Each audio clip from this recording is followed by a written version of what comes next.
Okay, well, hopefully this will start recording and it won't suck. I'm just gonna go with the flow on this, and let's do that. And hopefully that won't suck either. I've just been through like a lot of stuff. I really need to just, in some ways, in many ways, sort of keep to myself for just certain things. I have had a number of just, I don't know, frustrating, nerve wracking, pestering, flustering, annoying, just very not good experiences in the past several months, and I don't want to be accused of like trying to play victim or whatever, and I also don't want to get into any gossip crap. But if you can see what these are, see what happened to me. I don't really want to talk about it much, but my left leg is lame. It's bad. I'm not happy about it, and I can't really walk right now. And I don't want to talk about it that much right now. At least not this early on in the video, and I don't plan on necessarily talking about it later either. But I've had so many, all kinds of experiences of just many kinds, and everything from controversial to, whatever.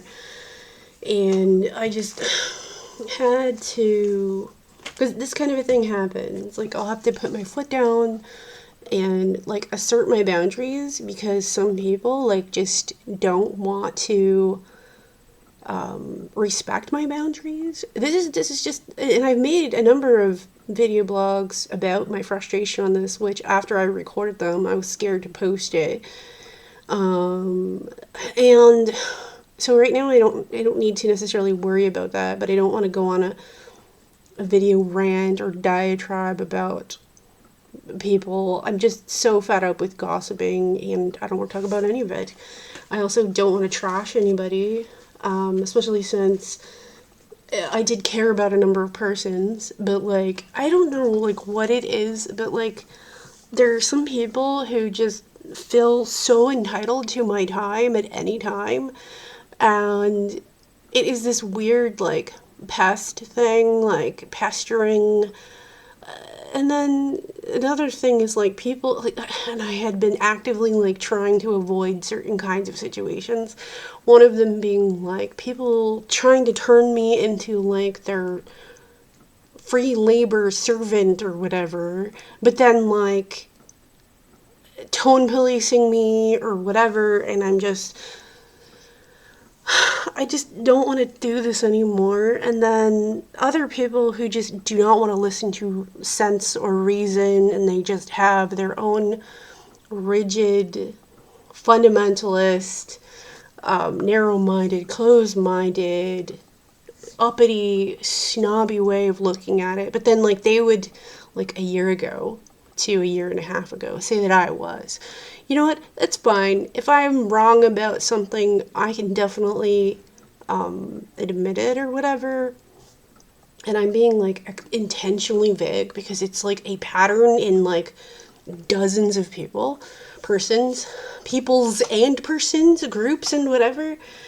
And I don't like to be pigeonholed into something, especially when I give the slack and I give the room and I give concessions, right? But then other people won't. Another thing I really don't like is there's a type of very shady fundamentalist behavior with certain personality types, especially when their intelligence is not really that high and actually kind of pretty low, and they're very either group oriented thinking or like super attached to an ideology. That's especially like a virtue signaling thing, so that they can show off about it. I hate talking like this. I can be the bigger man or the bigger person or the better angel or whatever. I hate talking like this. I hate it so much. And I can admit a bias or when I'm wrong about something because it shows strength and honesty and a willingness to learn and admit fault. However, when engaging in this type of a talk or conversation or even a debate, under the pretenses of fairness, when the other participant or the other side or opponent or counter debater, counter arguer, or whatever, when they never admit when they do it, and they're always right, even when they're wrong, or they'll start to catch on, start to admit it, and then double back, triple back, and dig in their heels stubbornly, and still do it, while then turning on me when I did admit that I did, or I could be potentially wrong, or that I'm open to it, and then just attacking on that, and then straw manning it, and truth stretching it, or conclusion jumping, and it's like all kinds of logical fallacies, and ergo dicito, or what's another one? No true Scotsman. There's so many. I'm just so tired. And then people who want to have sympathy for, whatever situations, etc., or their group, or their ideology, or whatever, their cause, their thing that they want attention for.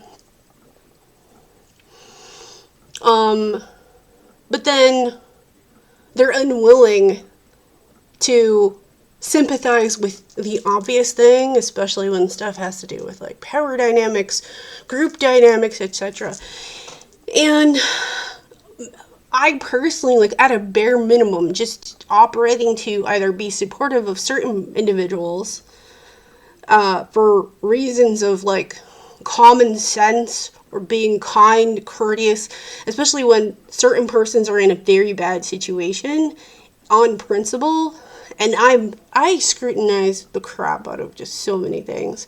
So to see that I'm not very good at judging at certain things when I've clearly demonstrated that you're in the wrong and like all these dozens of things, and then to just constantly keep it going for like hours, days, weeks, months, is this kind of like weird parasitic, and I'm talking about multiple people, weird parasitic pest kind of, I don't know, psychic vampire, attention whore, attention vampire thing, and it's just not a good thing.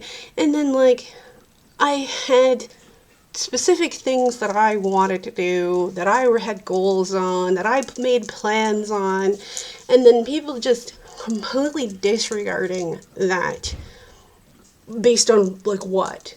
Like, because even if it was based on a friendship or a relationship, that's not how friendships work.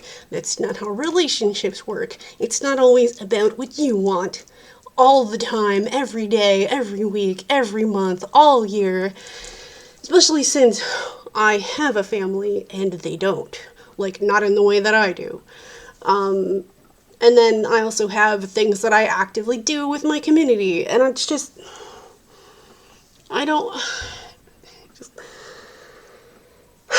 Meanwhile, I also have a lot of very weird, strange experiences going on with my life.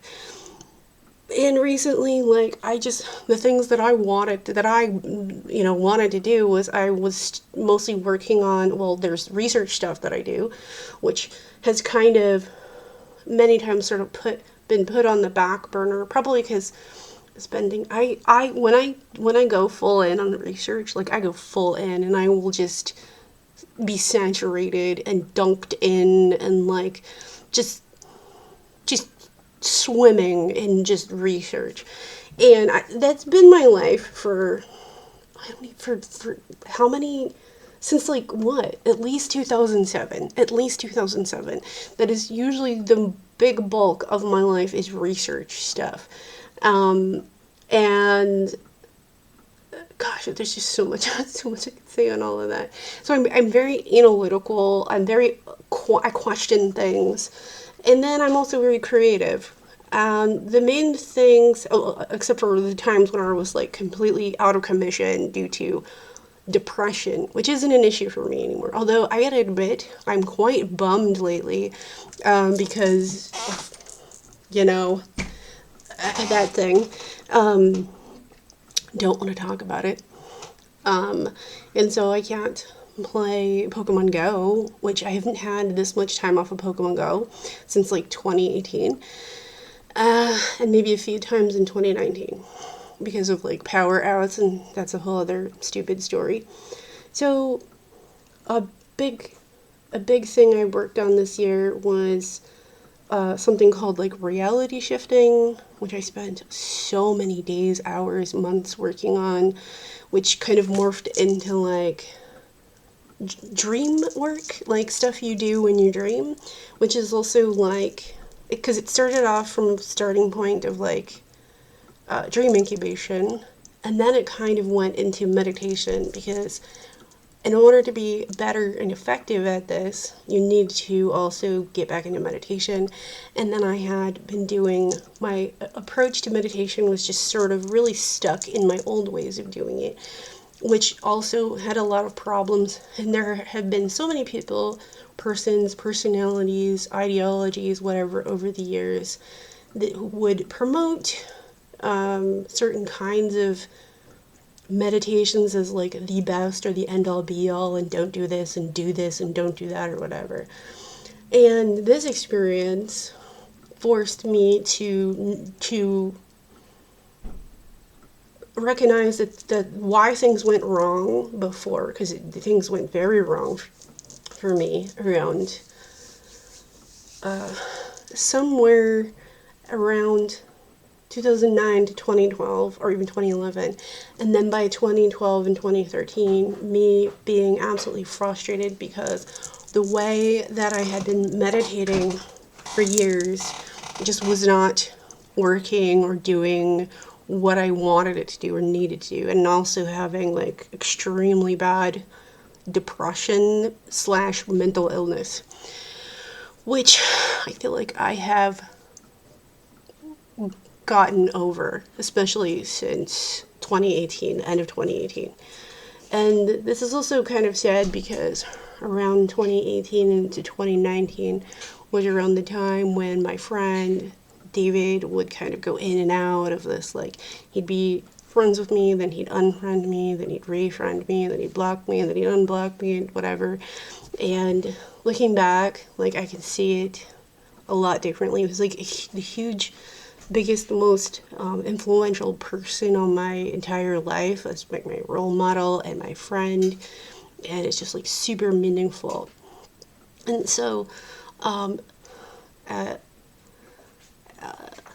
in early 2024, the end of January, my friend David Biedny died, which I didn't know because yet again he did this thing where he'd go in and out of like being friends with me and then not, and he had this pattern with a number of friends, including very famous big name people.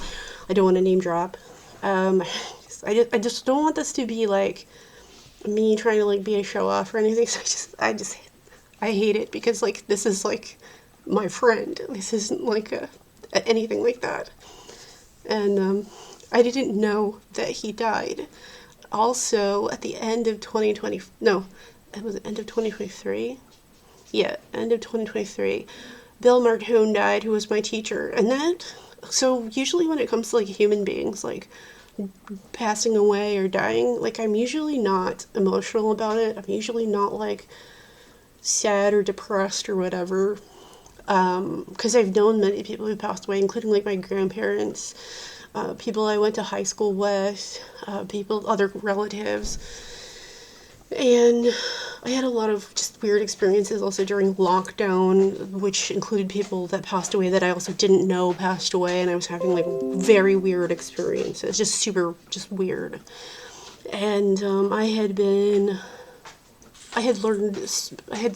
gone all over the place and learning different views and, I don't know, outlooks on life or whatever, everything from materialist, atheist, to before that, like the religion, spirituality, new age, whatever. Like I've been through all these things.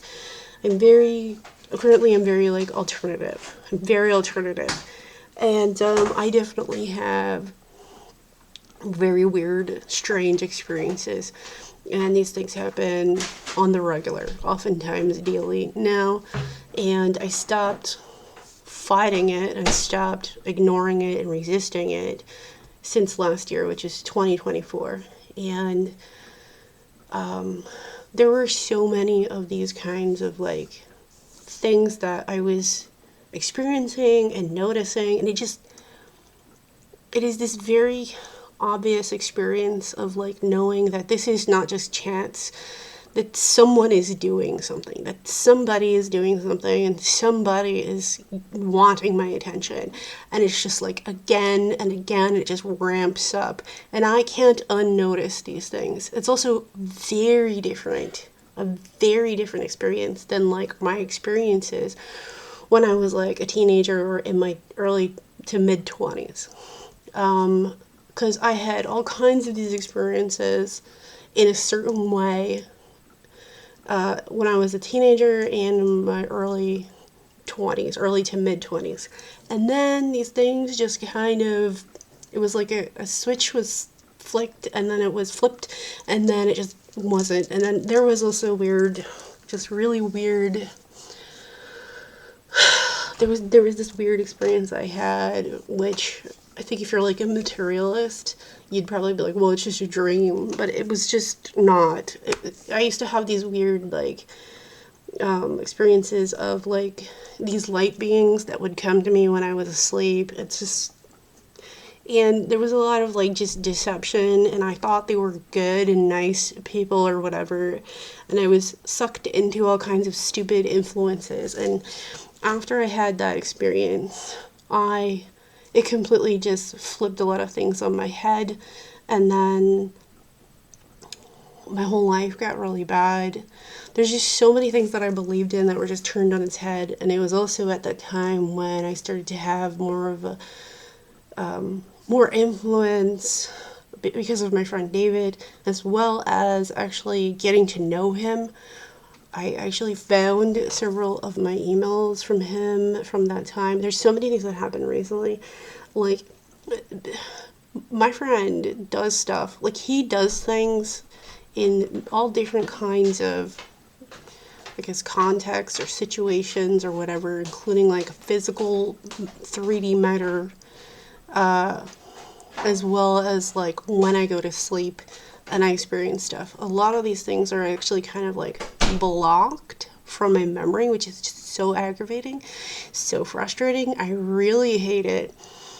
And this summer, early this summer, even like late May, but especially going into like June, I was doing just so much kinds of meditation. And what I used to do is I would do like oneness meditation, which is like you exhale, and then when you exhale in your mind, you say the word one, or you could say another word if it's meaningful to you, but I would do like oneness meditation. Another one I would do is basically the same thing, but you could say Om in your head, or you could vocalize it from your mouth and your throat. And that was another one I used to do, which I find is very helpful if you're extremely depressed, if you're extremely like in emotional agony. The Om meditation, if you're doing it correctly, it really just, it helps a lot. And so, I had a lot of interactions with various personalities of so many different types. And I was trying to actively just stay disciplined in the things that I wanted to do, that I had committed to doing. And then these certain groups of persons and personalities and whatever decided to impose their own things upon me. And I'm a really nice person and I'm very polite, but then I'm also like picky. I'm also like, there's a lot of things I've learned about myself this year, especially because of my friend David. I've also learned some not good things about myself and some really like shitty things that I did, and not understanding some of the things that I did a long time ago, and felt like really bad about it, like just so bad about it. And my friend, this person is like so significant to me. Like this person is like so meaningful to me, and this experience with him, I cannot. And it's there's so much. There's just so much. And when I would go back and I would listen to like his podcasts, of stuff, him talking about just the other like weird kinds of things he experienced with his life, including like stuff with his mother and other just really weird ones. I also had weird experiences too, and now that I'm experiencing these things as a result of him, I kind of wonder if this is kind of like what he was talking about, because at some point, like, these things are happening to me, and me denying it doesn't make it go away. It just gets more ramped up. And now that I have accepted it and have had peace with it, my interaction with this, with my friend, and he's passed away, is just, it's just always ongoing. I have noticed that he has access to a lot of things, like so many kinds of things. And I mean, I find that, so back in 2024, because I didn't know he passed away yet, it's so funny how many, like, just these weird things kept happening. And I kept thinking it was Bill Martone, because at first these things reminded me of Bill Martone. And I was really happy with it. And then, like, I kept getting, and there's certain things that would, like, really attract my attention. And then it would just, like, and usually you would think of it as, like, well, it's just the algorithm or whatever. But if I'm not actively looking for something in the algorithm, and certain other things are jumping out at me that have nothing to do with the algorithm, and nothing to do with my search history. Plus, I've cleared out my browser, the cookies and everything. And I'm getting these things, and I would just get like slammed like one after the other. And it could be, YouTube, it could be Twitter, it could be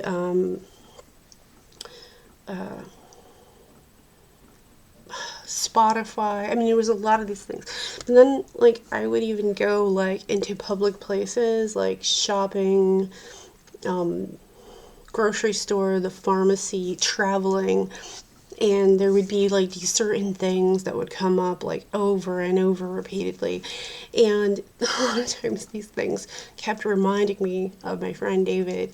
And it would be, like, one thing after the other. And I remember thinking, like, man, I wish I could talk to David about this. But, like, he's being, like, a sourpuss about, like, he gets sucked into, like, this blue no matter who crap. And I felt like I finally broke out of that stuff. And it's funny because he used to be the guy who questioned all the things. I remember him questioning Barack Obama at a time when Barack Obama was like the guy that people thought was like a savior or whatever, and getting hell for it. And he was like, and I hope when I'm his age, because I'm the age I am now is like the age when he was doing that kind of thing, when I first got to know him. And I had to tell you, like, my interactions with him were usually awesome. I don't really have that many bad things to say about him, because he's just awesome.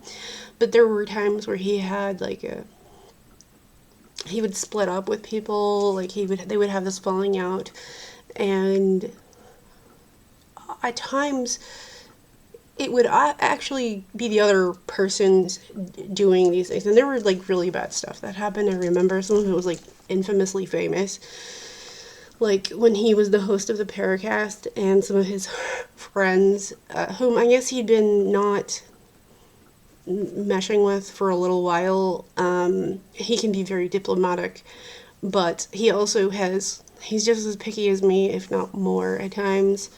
And he also has strong opinions and emotions and whatever. And these guys had a falling out with him, but like they did not. It was just very so immature and cruel and almost criminal.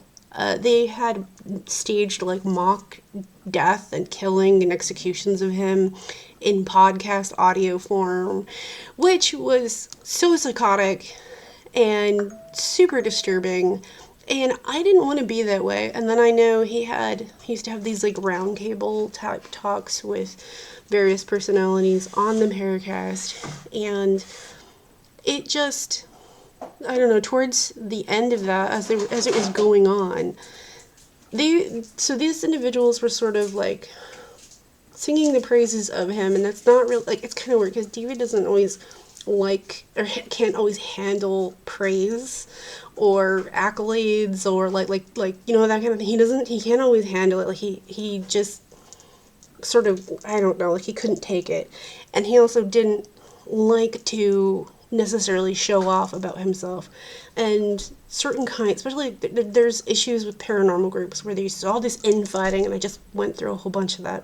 Not that I was trying to, but like the Paracast forums were very like spirited and lively and chatty, and it was usually what you think of as like immature basement dwellers or whatever, neckbeards and crap, especially like in the Bush era, Obama era, that kind of a thing.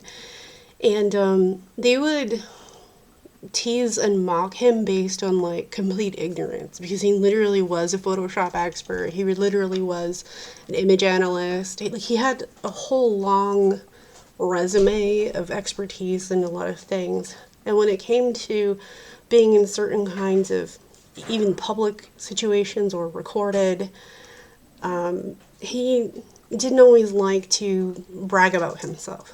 However, when he came up against troublemakers who would also try and like dig at him, especially when he had put up with so much from these troublemaking personalities, and there's one like Cal Korff, that's one. He actually would stand up for himself. It was kind of interesting to hear him talk about himself like that, because he usually wasn't like that. It's kind of interesting because he was also like a teacher and an instructor at Yale University.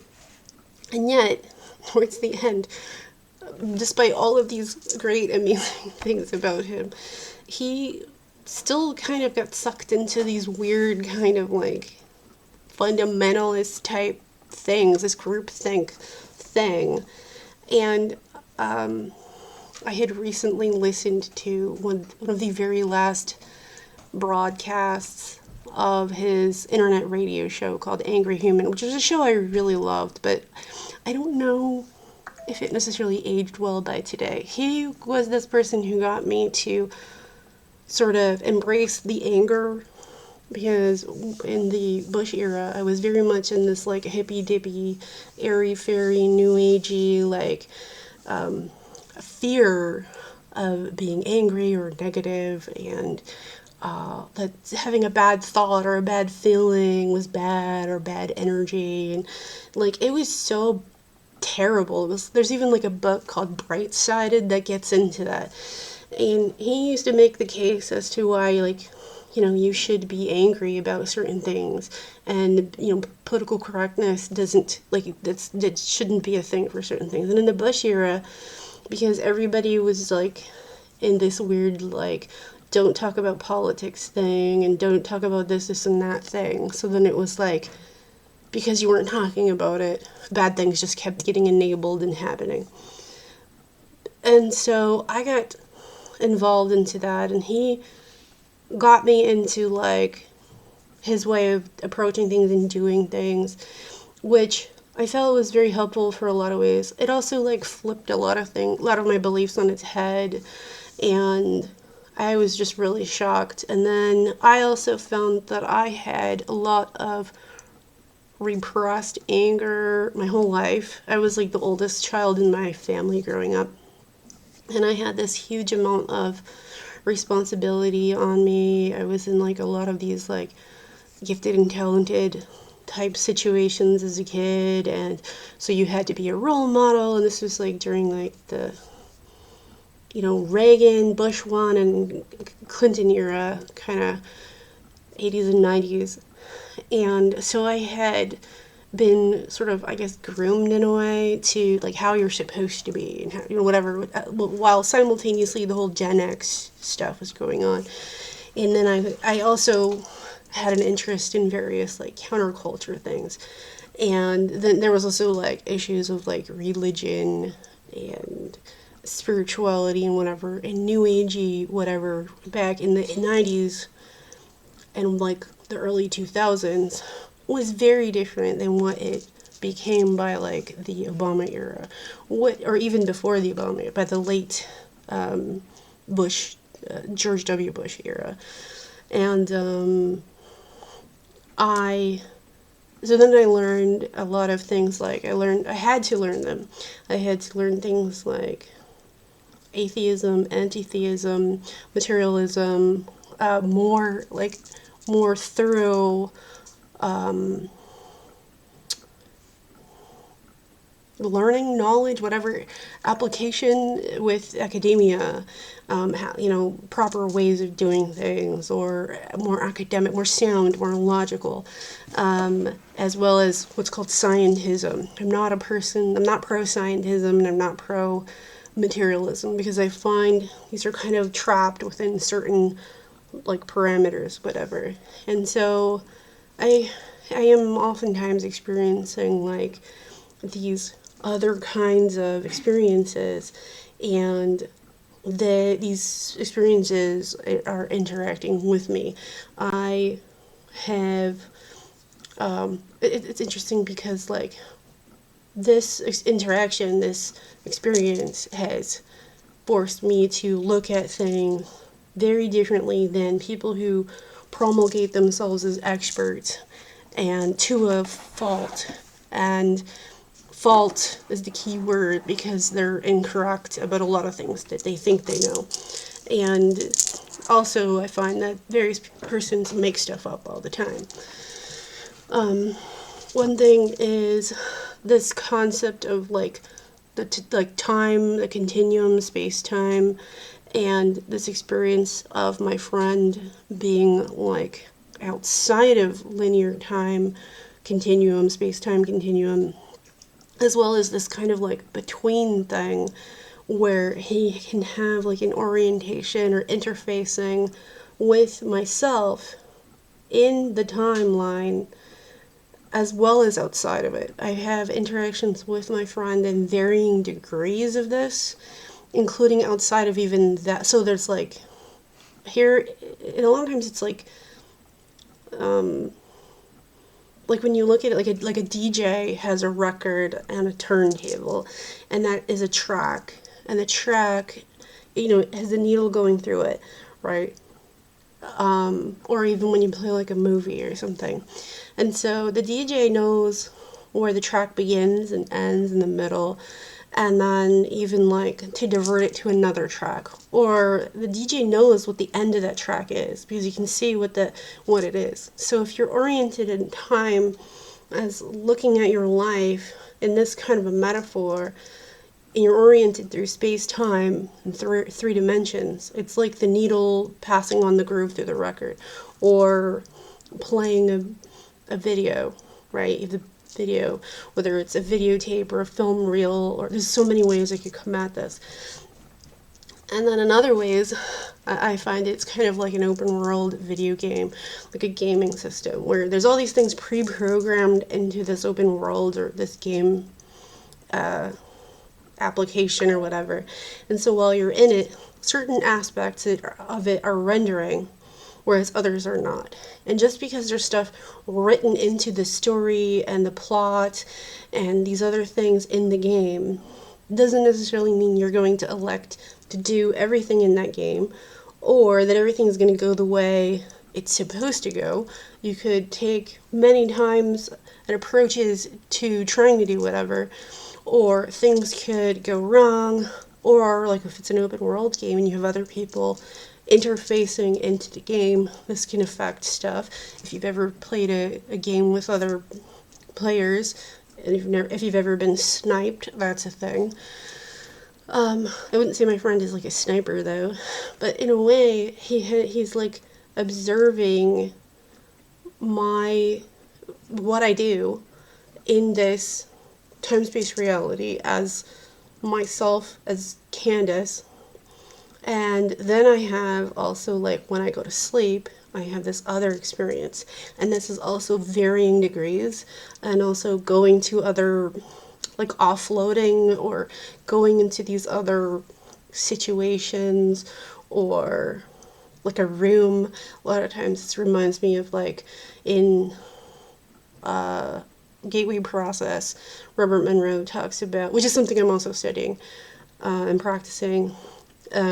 Locale 2, I think it is.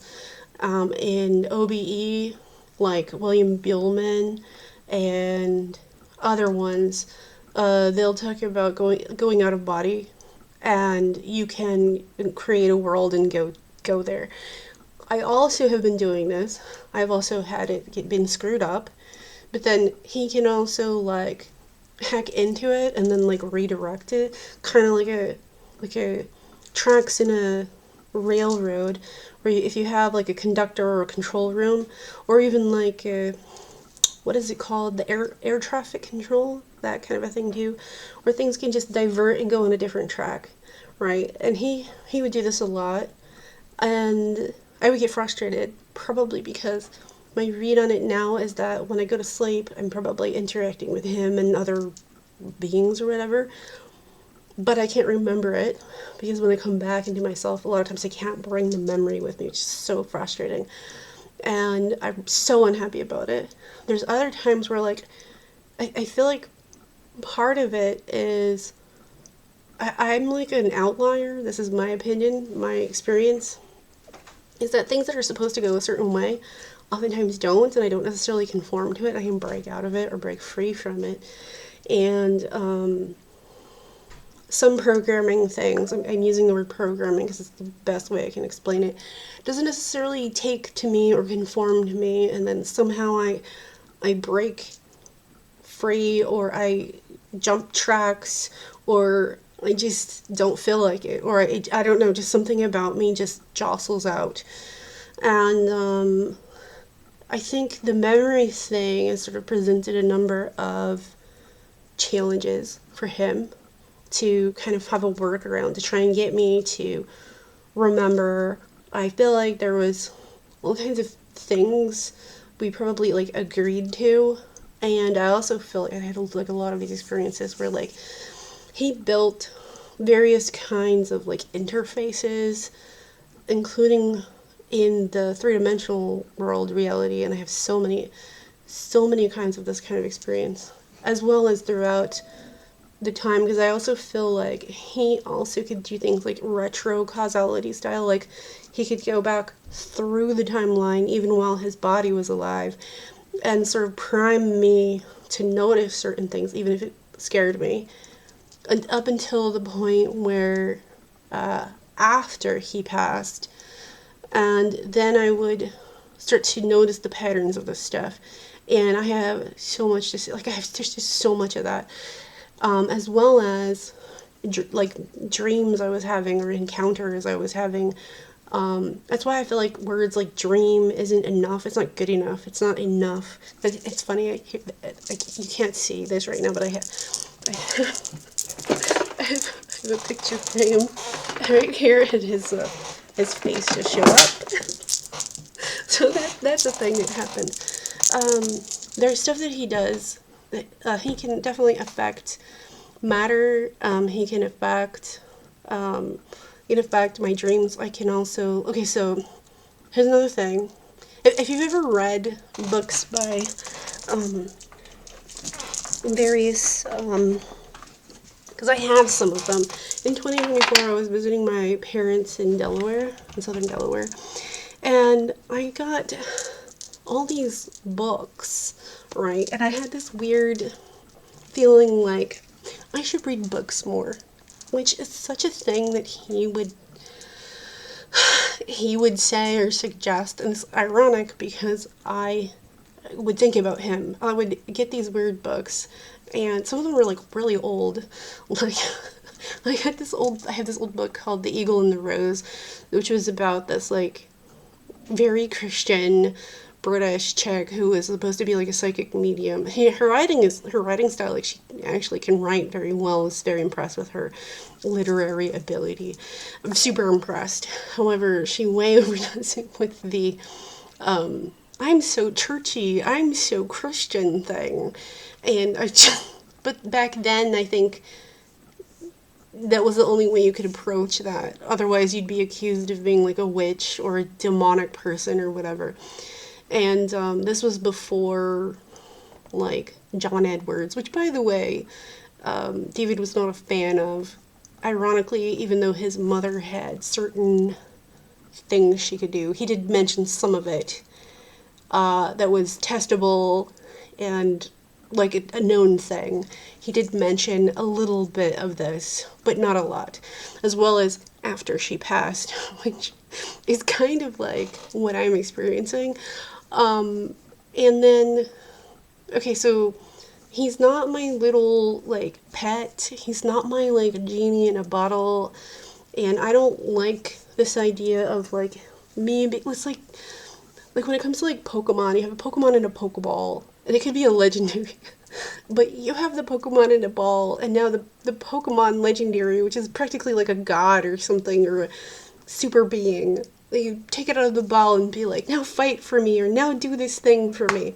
And I don't like to think of my friend as a Pokemon in a Pokeball or a genie in a bottle to do my bidding, because I think that's stupid. And I also don't like to think of it as like he's a poodle or a pet to like do stupid human tricks, because I think that's just so dumb. So I don't like go to my friend necessarily and be like, do this thing for me because I said so, because that's stupid. That's mean, and I think it's like overly entitled. Like I think it's so stupid. I also well, so here's the thing, like I can ask for something, I can request something, or I can ask a question. It doesn't necessarily mean he will answer it, especially like right away. And it's kind of interesting the stuff that he doesn't answer, at least right away. But there are times when I've asked for something or requested something, and the response is practically immediate. And it's like I've been through this many times, and I'm always kind of shocked and jarred when it does happen. He had given me a gift. What year was that? 2014. 2014 was like a terrible year in my life. It was absolutely horrible, and I had this weird interaction with my cousin, and it went just so bad. And it was a terrible year. It was so bad. I was extremely depressed, and I was like shell-shocked over a variety of things that had happened to me. And there were times where I was so depressed, and I was like, even just thinking about it, like, makes me want to cry. I would just go in the bedroom, and I would just lay down, and I would just either try to meditate or go to sleep. Usually I was just like trying to meditate. And I would just kind of like go into this like void or whatever, or I would try to think about something else that would make me feel better. And I was so depressed, and there was just certain kinds of feelings that I would have that I couldn't do anything while I had these feelings. And it was just awful. It was like this stuff happening to me. And regardless of whether I had a job or not, especially if I had a job, and these certain feelings would come on, and I'd have to like just ward them off, push like you're pressing pause, and be like, not right now, because I can't deal with this. And then when I would come home and find a moment to myself, which is hard if you're a mom, and then I would just go into the bedroom, and I would just unpause it, and then just allow all this stuff to happen to me emotionally or whatever, and just whether it was crying or whatever it was. And this world is just so horrible and unfair a lot of times. And I used to be like this sort of like forced positivity kind of person, and or always look on the bright side, or silver lining to every dark cloud, blah blah blah, except for when you're slammed over and over and it's worse each time than the previous. At some point, this idea of it's all here for learning, the thing that I kept learning was like, we don't really know anything, and basically what I've learned is this is a horrible world, and repeatedly, and things are not fair. And yeah, so anyway, I had to deal with everything, including like anger, including like, I don't know, just feelings of pain or whatever, disappointment, and so on. And yeah, I had to go through that, but I don't have that anymore. Anyway, back to like interacting with David. So he, like, there's no secrets. There's just nothing. Like, there's no secrets at all. And I don't want to like try and like appeal to like authority with certain kinds of celebrity psychic figures or whatever, mediums or whatever. But like even like that chick, Rosemary, whatever the heck, I can't remember her name, Rosemary something, the Eagle and the Rose, the chick who wrote that book, and John Edward, and various other ones, like Van Prague, which David was also not a fan of. He did not like him at all. They would talk about how, like, there's no secrets, and people who've passed away can observe anything you do, and, like, they can see anything and everything. Like, also, like, our perspective of things is not theirs, like, after they've passed on, and when they can observe this stuff. They don't view things the way we do necessarily. And so David had made it very clear to me that he knew stuff about me, and that there was no secrets, and he had stuck it to me. He had definitely done things to make it known, and his distaste for certain things. I also found out that when I would go to sleep, okay, I know why. Okay, so I started doing something called dream incubation when I was around like 12, 13 years old. And I was sort of good at it for certain things, but I didn't know you could like script stuff and program things. And so when I tried to get into reality shifting, I had to learn a lot more lingo by Gen Z, because a lot of it was Gen Z. A lot of the stuff is just repurposed stuff from William Bielman, Robert Monroe's Gateway Process, and even like Silva Method stuff.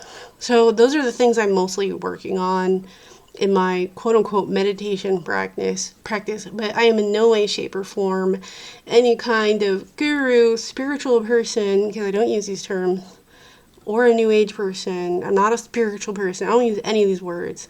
I am so like iconoclast. If anything, I'm more non-theist than anything. I just have very weird experiences. I am so not religious. I'm an iconoclast. I'm an apostate. And I also have a big time fascination right now because of David. He like can steer, whoever you're interacting with, if you're interacting with everybody. And by the way, I also don't want to make this conclusion jump that the things affecting me, the things that I'm experiencing, are the exact same things for everyone else, because a lot of so-called experts or self-professed experts have a tendency to just take their own bias and apply it to everybody else. And I would like to say that I don't necessarily think what I experience is going to apply to everybody else, because I've noticed this a lot. People who are like very popular figureheads or celebrities or whatever, they would assert certain things, and then I would not experience it, or I would experience things differently, and I'd rather go with what I'm experiencing, and I'm open-minded to all kinds of things. But anyway, he whatever, he can access my thoughts, my stream of consciousness. He is aware of the thoughts in my mind and my feelings. And he can also probably see that stream of thought even into the future, like if it's like a groove of like on a record or a track. He can probably be aware of that as well as other potential things before I even experience it. However, I also don't necessarily conform to the most likely potential. This is my read on it. And my mind is just very busy. This also got me to learn about things like gamma waves, delta waves, theta waves, and alpha waves. If you do Silva method, it's alpha, but it can sometimes get into theta. Reality shifting in general tends to be more theta, and then hypnotic induction and even OBE is theta and then delta. Delta is like the big one, and I think this is part of why I keep experiencing clicking out, whereas like I lose consciousness as me, as Candace, but I also find that when I go to sleep, my mind kind of splits into different pieces or parts, and those parts go off and do other things and then private what they're doing from me, which was a huge ontological shock for me, and I was so unhappy about this. I did not like this. And because when I was doing like dream incubation as a kid, I wanted to learn how to control my dreams when I was a teenager, and especially because my parents split up, which caused like a depression for me. And so I got way heavier into meditation and like dream incubation because it was and I had a breakup with this guy, whatever, and that was painful. Like puppy love, whatever, who cares? Anyway, so my methodology to approaching these things was I would try to incubate the dream, and then I would go to sleep, and then when I would wake up, if it didn't happen the way I wanted, it kind of caused me to have this method of sort of ignoring whatever I didn't want to know, whatever didn't conform to what I wanted, that was distracting me or sidetracking me. I would just ignore it actively, and this caused me to become very like snobby, and I was so snobby about this. And I think this presented like a big thing, a big obstacle for David to get my attention. And then the thing that I kept having these weird dreams, like so many of these weird dreams. And I wrote a lot of these down. And I did not know, this was last year, 2024. I didn't know David was dead yet. And I remember like, because even the experiences I was having while I was awake, these things that kept happening, that kept getting my attention, like, and I mean, like, this stuff was just uncanny. One of the things that he would do to get my attention was ancient technology things that were, like, legit, like, the Library of Alexandria. I'm not going to say why, but there are reasons why. And ancient quote-unquote robots or automatons, whatever, and even things like the 7 wonders of the world, such as the Colossus of Rhodes, which is rumored to have been an ancient city of a lot of ancient technology. This stuff is fascinating. You can actually look it up. It's for real. There was also various automata and pneumatica in Germany, in, what was it, the 1800s, Austria, these kind of like artistic pieces that are not really taught these days. And the various teachers and masters at the Library of Alexandria in ancient Egypt before it was destroyed by the Christian zealot hordes. And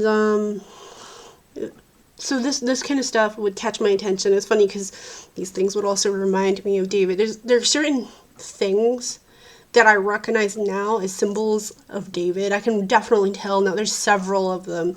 And especially because it's been repeated so many times, like I can read these things like very well. And it can be everything from certain kinds of things in nature, certain kinds of metaphors, symbolisms, certain kinds of imagery, motifs,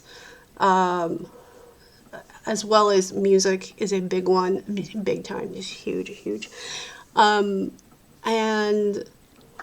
I recognize all of these things. And these things, when they were happening to me, it would just be like intense, like it'd be like one after the other, and I'm like, it was like, and I just couldn't keep up, and I'm just like, what? It had like a personality to it, and I'm like, it's like somebody is doing this, and then like I would think at things and wonder things, and then the things I was thinking, I would get an answer, right?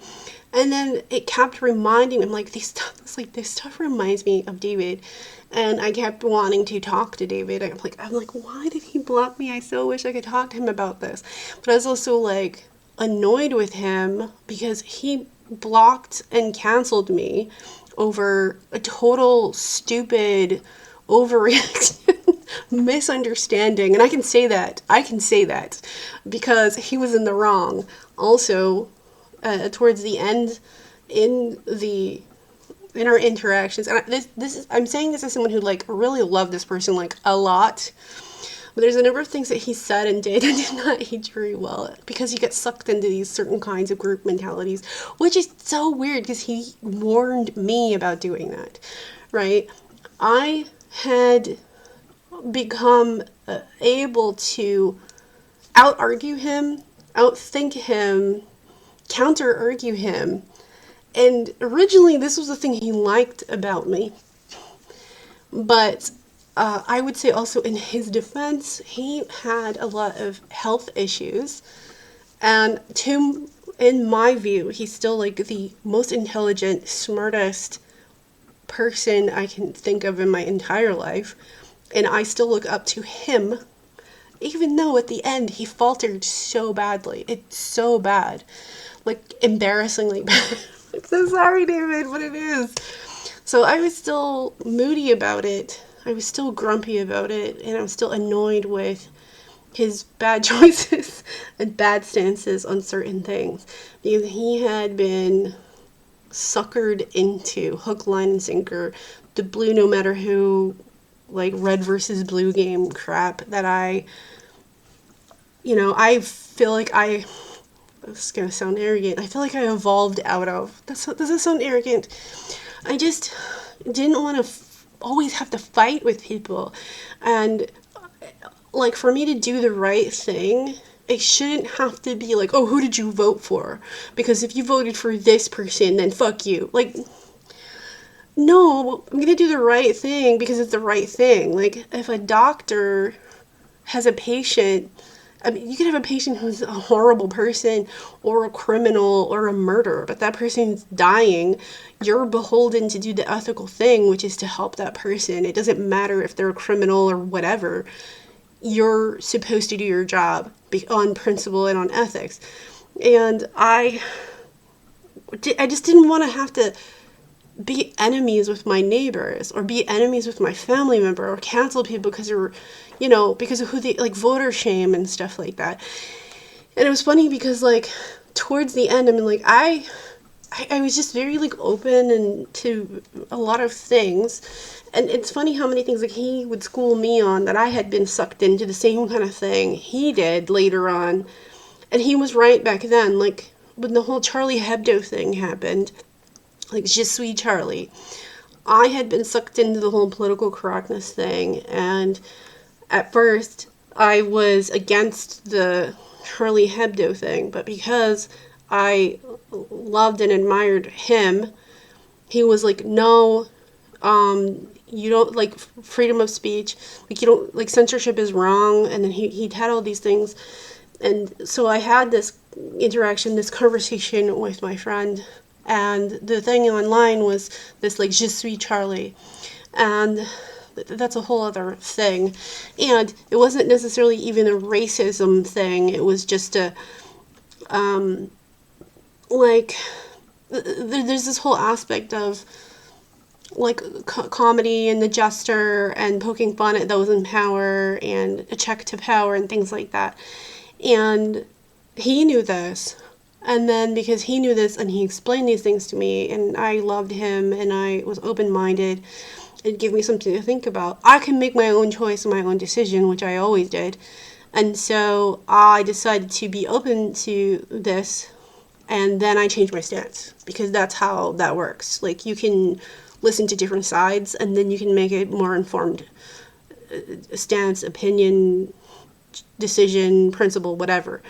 And how are you supposed to grow and learn if you can't understand that you're wrong, right? And so I went with that. But then, before he passed away, he was just sucked into the same dumb stuff, and it was like embarrassing, because, like, Keith Olbermann is a joke. And I remember I used to watch stuff like Max Kaiser, because I just wanted to be open to all kinds of things, and he had done that his whole life. And then he started to hate and loathe Max Kaiser, which I didn't think Max Kaiser was wrong about a lot of the things he was talking about. I learned a lot from Max Kaiser, and because I could understand what Max Kaiser was talking about, which I feel like a lot of the stuff, the way he talks is like, for a lot of people, it just sounds like blah, blah, blah. But the way that I learned how to comprehend the terminologies and the ways that they were talking about was because of David, right?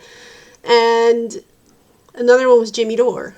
I loved Jimmy Dore, and he would make such a fuss about, and he hated Jimmy Dore, and I couldn't understand it. I'm like, he talks about the same kind of things you talk about, but, like, in detail. Like, he's the same kind of wacky like you are. He likes the same kind of, like he liked Bill Hicks, right? And he was doing all these things that were correct, all the things, and he was going beyond, and he just kept learning and kept growing and questioning. And I remember thinking, like why do you hate, like, Jimmy Dore, right? And it was funny because when I realized that I had been interacting with David, so I have different ways that I can interact with. I can do it in my mind, which I find he has a tendency to not always pay attention to, because there's so many things going on, especially in my own mind, as well as other human beings, that I think they kind of have a tendency, they, meaning him, or if someone is interacting with you, presumably, that you can't necessarily take every thought that a human being is thinking as that's what they mean, and that's what they really think, because you can have a thought in your head that you don't mean it. It's just a thought. I've been times had thoughts that were stupid, and I'd be like, why'd I think that? It's just your mind just is weird like that. And I think he's over time had a tendency to kind of, like, mostly kind of just ignore most of things in my mind unless I have, like, some kind of intense focus on it with some kind of, like, an emotion. There's something about emotion that also is, like, this big ingredient to things. I think also because it kind of connects the consciousness and the feeling that, I don't know, there's something about that kind of adds to it, like fuel or something, or like this connection thing. I remember talking out loud to him about it. Last year, around this Christmas event in Pokemon Go, which I can't really even play because, my leg, so there's that. And they also had snow and ice, and now we're in the middle of it's December, but even though last week was a blizzard, this week is a tropical storm, so there's that, and flooding and whatever. So, having trouble walking. Anyway, moving on. So when I was talking about this out loud to him, and at this point, like, I don't even care. Like, if people think I'm crazy or not, like, whatever, just, I don't even care. I was afraid to say anything because I was afraid of, like, the stigma. Now, I don't even care. Like I'm at the point where I don't even need to, like, be like, prove this to me. I don't know. It could be this. It could be that, because I did do that. And at this point, I just, like, accept these things because it's always ongoing. I'm also not going to send him away. I'm not sending him away. I will never tell him to leave, even if he gets upset, which has also happened. He's definitely had some emotional things that have also definitely happened. Because we don't necessarily agree on all things. Although I find those situations have a way of kind of resolving things actually very well. Yeah. So I was talking out loud to my friend, and I mentioned Jimmy Dore, and it was so weird because Jimmy Dore went live the following night, or that night, I think it was. And every freaking thing that I had talked about, that I had thought about, that I remembered, happened in Jimmy Dore's live stream. And it was uncanny because it was literally like stuff in his radio show, Angry Human. And there was literally all these things that I had verbally out loud said to David. And it was in this, it all happened in that live stream. I think it's still there. I think it's on Rumble. I think you can watch it on Rumble.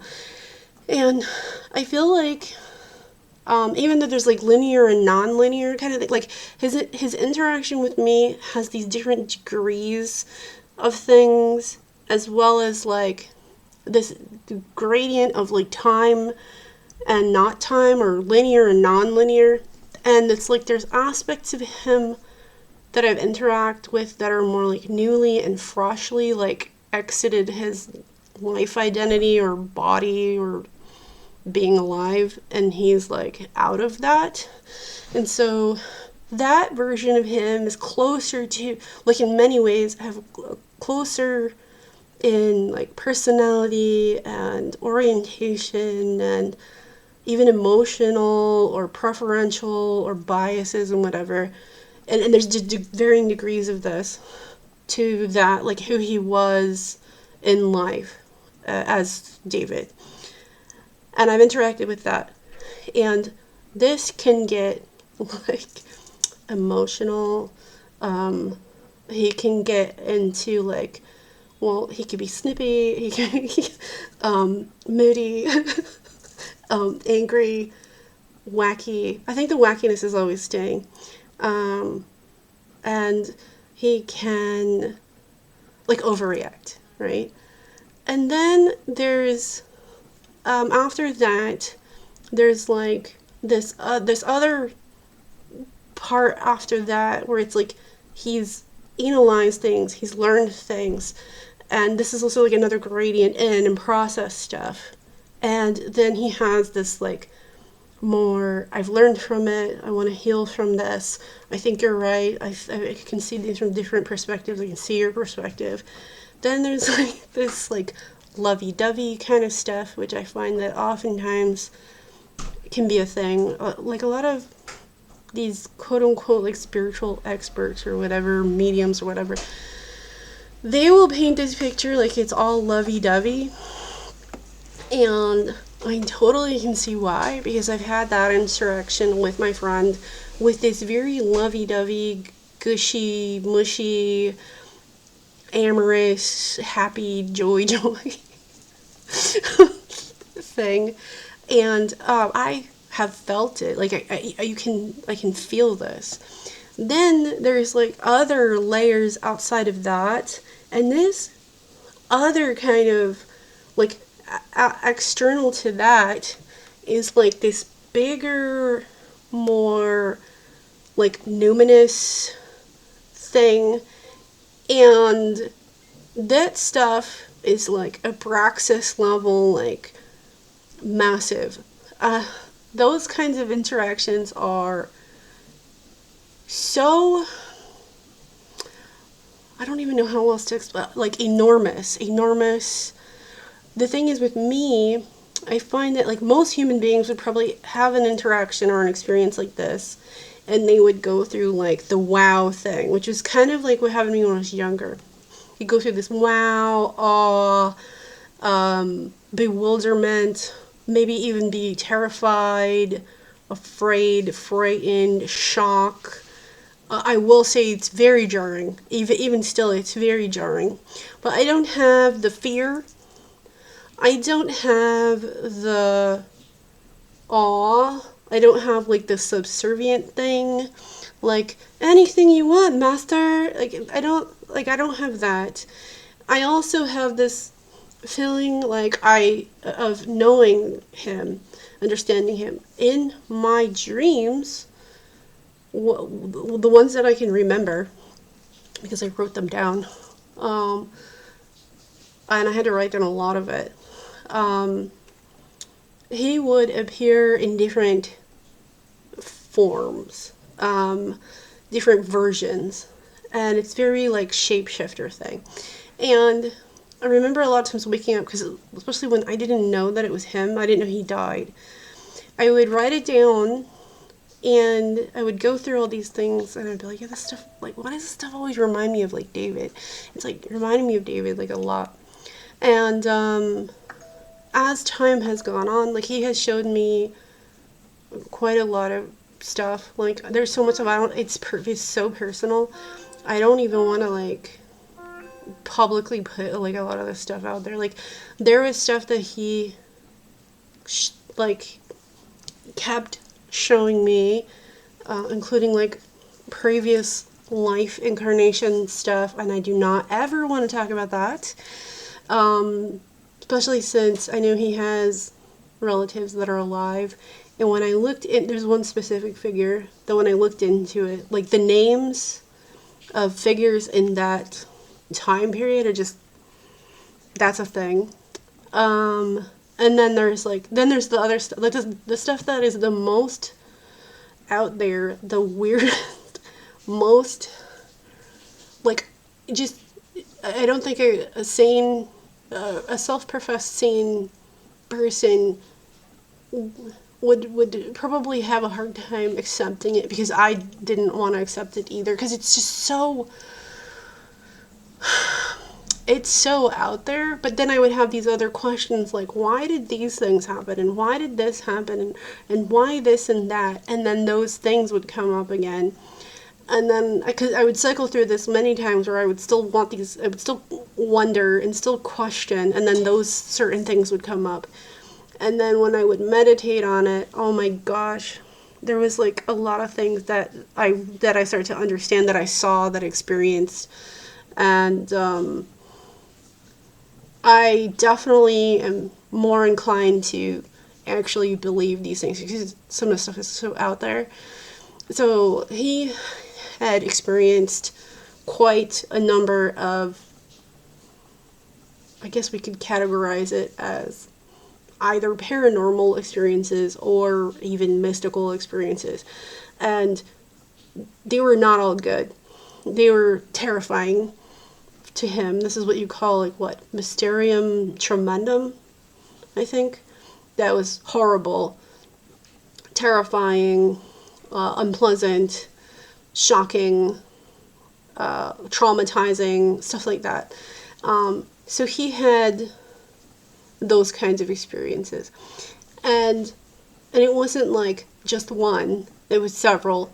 And then he had many times, and I got this influence from him, where there were certain things that he'd experienced while he was by himself that he wouldn't necessarily consider as legitimate, because he experienced them while he was alone. And because he had openly talked about this quite a bit in, I don't know if it was the Bush era or the Obama era, like around that time, then I questioned my own things, especially since when I was younger I had certain kinds of beliefs and certain kinds of ideologies. And then he emphasized questioning things, which is very Socratic. He was super Socratic in the, like, late Bush era, early Obama era, which I was already interested in philosophy to begin with. I just didn't realize, like, how much so. And interacting with him got me to really look into that more. He would challenge me, chide me, pressure me, and sort of poke at me for not doing a better job at research or questioning or thinking or whatever it was. He would say things like, do your due diligence, right? And that's probably one of the best things that somebody could have said to me. He could also come at me, like, overly harsh for certain things. But I respected him so much. And it was funny because at some point I sort of like rose to that challenge. And I would very much want to have excuses to, you know, be in a class with him because he used to do like conventions or Macworld or whatever, and have these like Photoshop classes because he's like the guru, the expert who literally wrote the books, how to use Photoshop as well as like advanced compositing techniques for VFX, the books themselves. And he would always like shoot me down and be like, I'm not your teacher. And he was more and more interested in bringing me up to be like his peer and his friend, and did not have an interest in being my teacher. However, I learned so much from him, and I furthered my own already ongoing self-learning on my own. I had so many things in common with him. He's also like a wacky person. A very wacky person, and he was an animator, and he was like a polymath and a polyglot, and I could speak a few different languages myself. I was oftentimes very self-motivated to learn something, and he pushed that even further. And I think a lot of that was because, especially the high school, I didn't go to like a regular high school. I went to, it was supposed to be a vocational school, but I wasn't like just some vocational kid. I was in like these achiever groups, several, and because I was around other kids who were doing all these things and achieving things, I also was, I have so many awards, scholarships, medals, like whatever. I used to win prize money, like all the time. It was just something I did, but it wasn't just art. It was all kinds of things. And when he like sort of poked me or chided me like, oh, you could do better, it made me feel like bad because I realized like he was right and that I could do better and I could do more. And the thing that used to bother me towards the end was that I knew he could do better and he wasn't. And simultaneously, I also like had this feeling like there was something wrong, that there was something wrong with him, and I knew he had Job's disease, but I don't actually know how he passed away. And then he had some kerfuffle at the university, so I don't know why he was forced out into retirement. And yeah, I really don't know. But I have experienced so many kinds of things. Like, he can move objects around. One of the things he does is he's very good at doing this, and he does things with like air currents, and he can knock stuff over. He's popped light bulbs. He's caused power outs. He can get emotional. I had certain questions, and I just have this like thing. I just miss my friend. He's my friend, and he's always with me. And one of the things he does very well is music. He can send music my way, and it's uncanny. Like, I actually have probably like, I should probably do like a video of like the first stuff that he did. It just absolutely blew me away. There's times where I've asked him like, okay, can you blow my mind again? And thinking like, because I'd be like, are you done? Is that it? Like, that's it? And then he'd do it again. But there was like objects that I found like several times, so many times, that was like uncanny. Like, there's also like symbolism in these things at times that I understand, and I mean, it's so uncanny because it speaks to me personally. It is beyond chance. Like, there was this hat that I found. There were these things that I found. There's all kinds of things that I found. He's also done things that probably would scare most people. They can some of them. I think some human beings, when they pass away, have an ability to influence not just animals and insects, but also like human beings. And I have experienced that. I have experienced where he's, it is, it is really, really weird. But there was two really, how can I even explain, like very jarring experiences where he seemed to have hacked two different men in cars. That was a thing. Oh my goodness. And yeah, that, yeah. Also, because he had sent me this gift in 2014, like I mentioned before, he sent me this gift and I didn't want to lose it. It was weird because I remember I didn't know he died yet.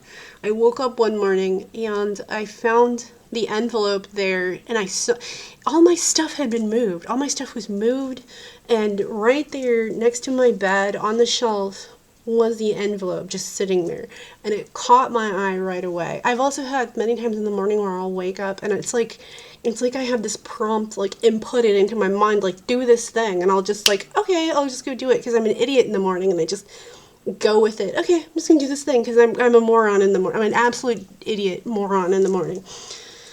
And so I saw it there, and I was like, oh my gosh, like, what is this doing here? It was so weird, because I know it wasn't there when, like, the night before, or when I went to Bali, it was not there, and then there it was. And I was just, like, really shocked. I'm like, how the heck did this get here, right? And I looked at it, and then I showed it to my daughter, but then I was like, and then I went through the whole emotion thing, like, yeah, but he blocked me, and he was a punk, and he got sucked into, like, this stupid, like, cancel culture crap and, whatever, and I was, like, very sour and salty about it. But simultaneously, because from David, it very much coveted it. I'm like, it's mine. And it was something awesome. He gave me a cell from the film Heavy Metal. And then I was like, I don't ever want to lose this. This is precious. I'm going to put this, I'm going to find my portfolio case, and I'm going to stick it in my portfolio case, and then I'm like, I'm putting this somewhere so I won't lose it. So of course I couldn't remember where I put it because I'm an idiot in the morning. And then when I realized he died, and I was like, oh, so he put that there. I didn't know where I put it. I was like, where did I put it? And then I thought, well, maybe I put it in my portfolio case. So back in, was it October? Yeah, it was either end of September or October.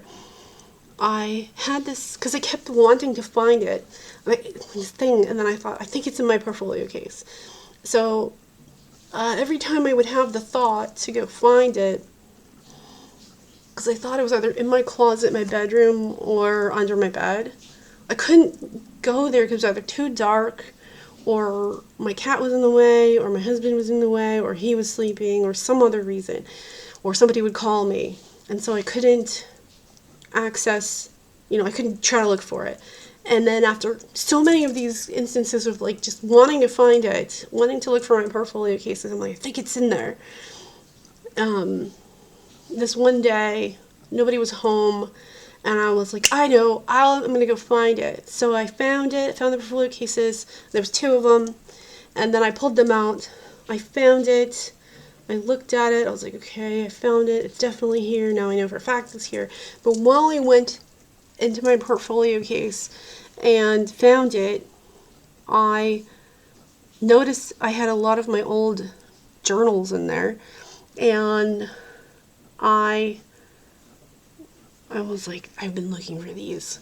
And so I grabbed all of them, like a stack of them, and I took them here to my desk, and then for, I don't know, like weeks, I was going through 2 weeks or whatever, I was going through my notebooks, and I was reading like all this stuff that I went through. I hadn't realized I had written about him in there, and interactions with him in there, including good and bad, or simultaneously good and bad.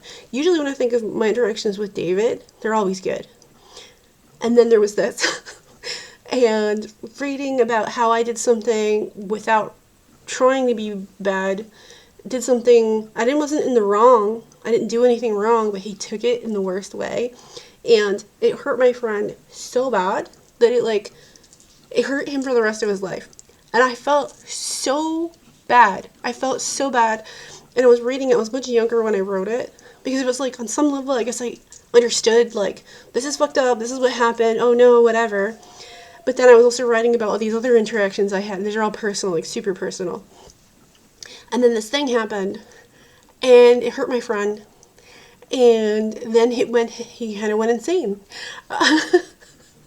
He kind of went insane because he had just broken up with his ex, and then he started dating all these other women, and it was really weird. And I felt so bad reading it. I felt like, oh my god, I'm a bad person, I'm a horrible person, and I felt so sorry. This was like, I think in October, and I was like, I'm so sorry, I didn't mean to do that, I didn't know that I didn't know that would happen, or I totally get it now, like, oh my god, like, please, I'm so sorry, like, please forgive me, like, da-da-da. And I was just, like, crying. I cried for, like, 2 days, and I took a long walk, and when I was on that walk, I found stuff, and this was, like, after Halloween, and I found these things, and it was exactly the kind of stuff I had, like, been writing about in my scripting journal, which also includes my friend. And it was uncanny. It was uncanny, like you can't even make this up. I don't even want to show, like, I have it. I kept it, and there was, like, other things after that, and then my read on it was like, he was actually not angry about it, but I felt so bad about it. I felt so bad. I like hated myself. I was like, what the hell is wrong with me? Like, why did I didn't think that would happen. But then I understood, like, oh my god, so dumb. I was so mad at myself. I was like, what the fuck is wrong? What was wrong with me? I don't know. Like, it wasn't like I did anything bad, and it wasn't like anything he hadn't done.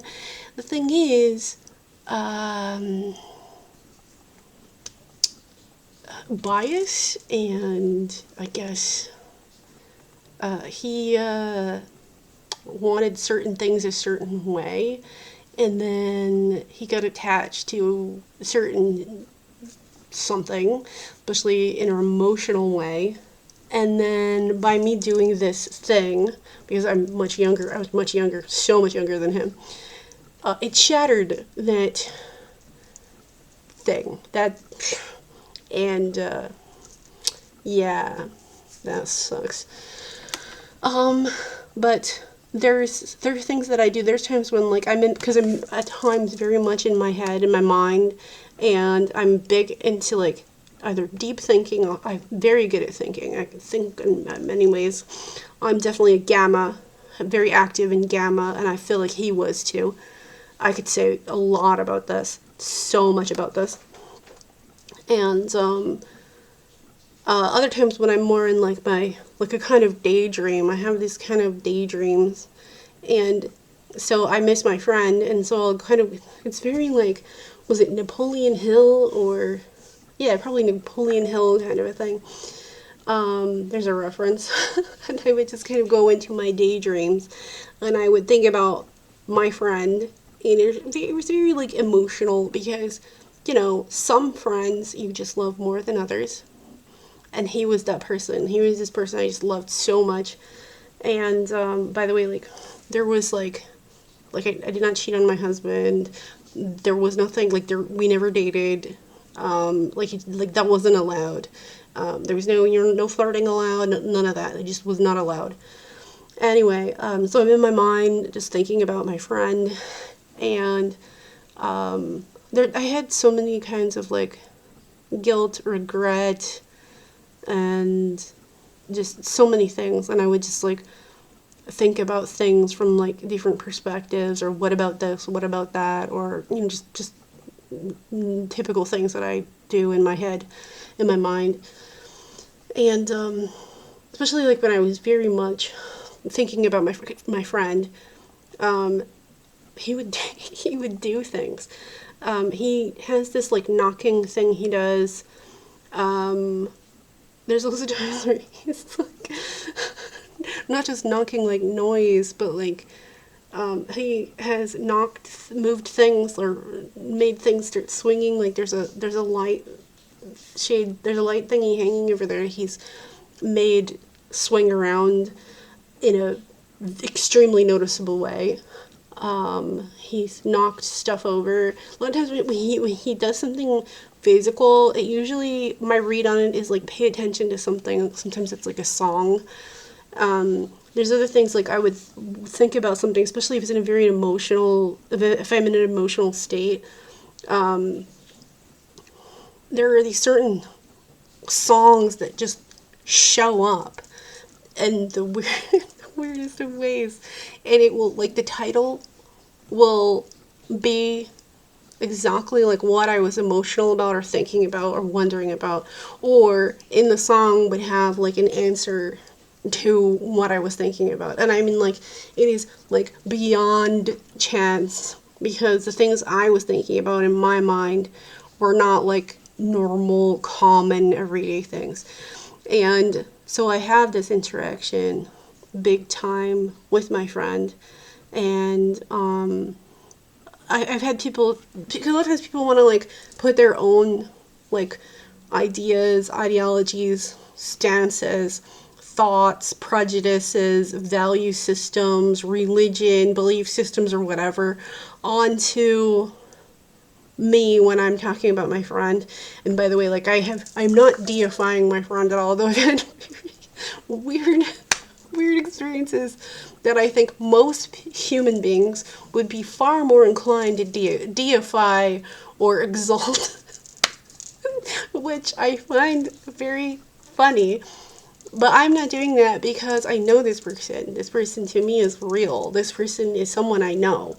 And he also will disguise himself in these different versions of himself. I think, well, one is because it's funny, because he's like trying to test me or teach me. He's also done experiments with me. He's pranked me. Actually, it was funny. And I think most people probably couldn't handle it, but I'm not most people. And my cat, here's my cat. That's another thing that happens, is when I'm very thinking about my friend or even talking about my friend, my cat will come over and want to snuggle with me. It's a thing that's happened especially a lot lately. And my friend is, I don't know, it's just a very major part of my life.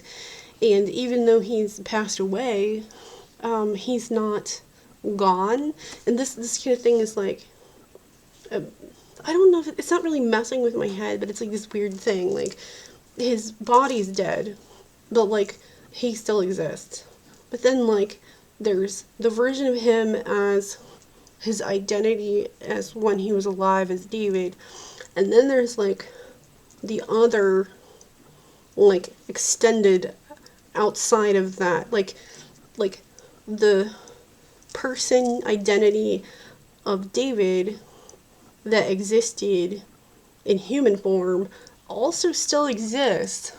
But then there's the version of him that is pre-David as well as post-David, right?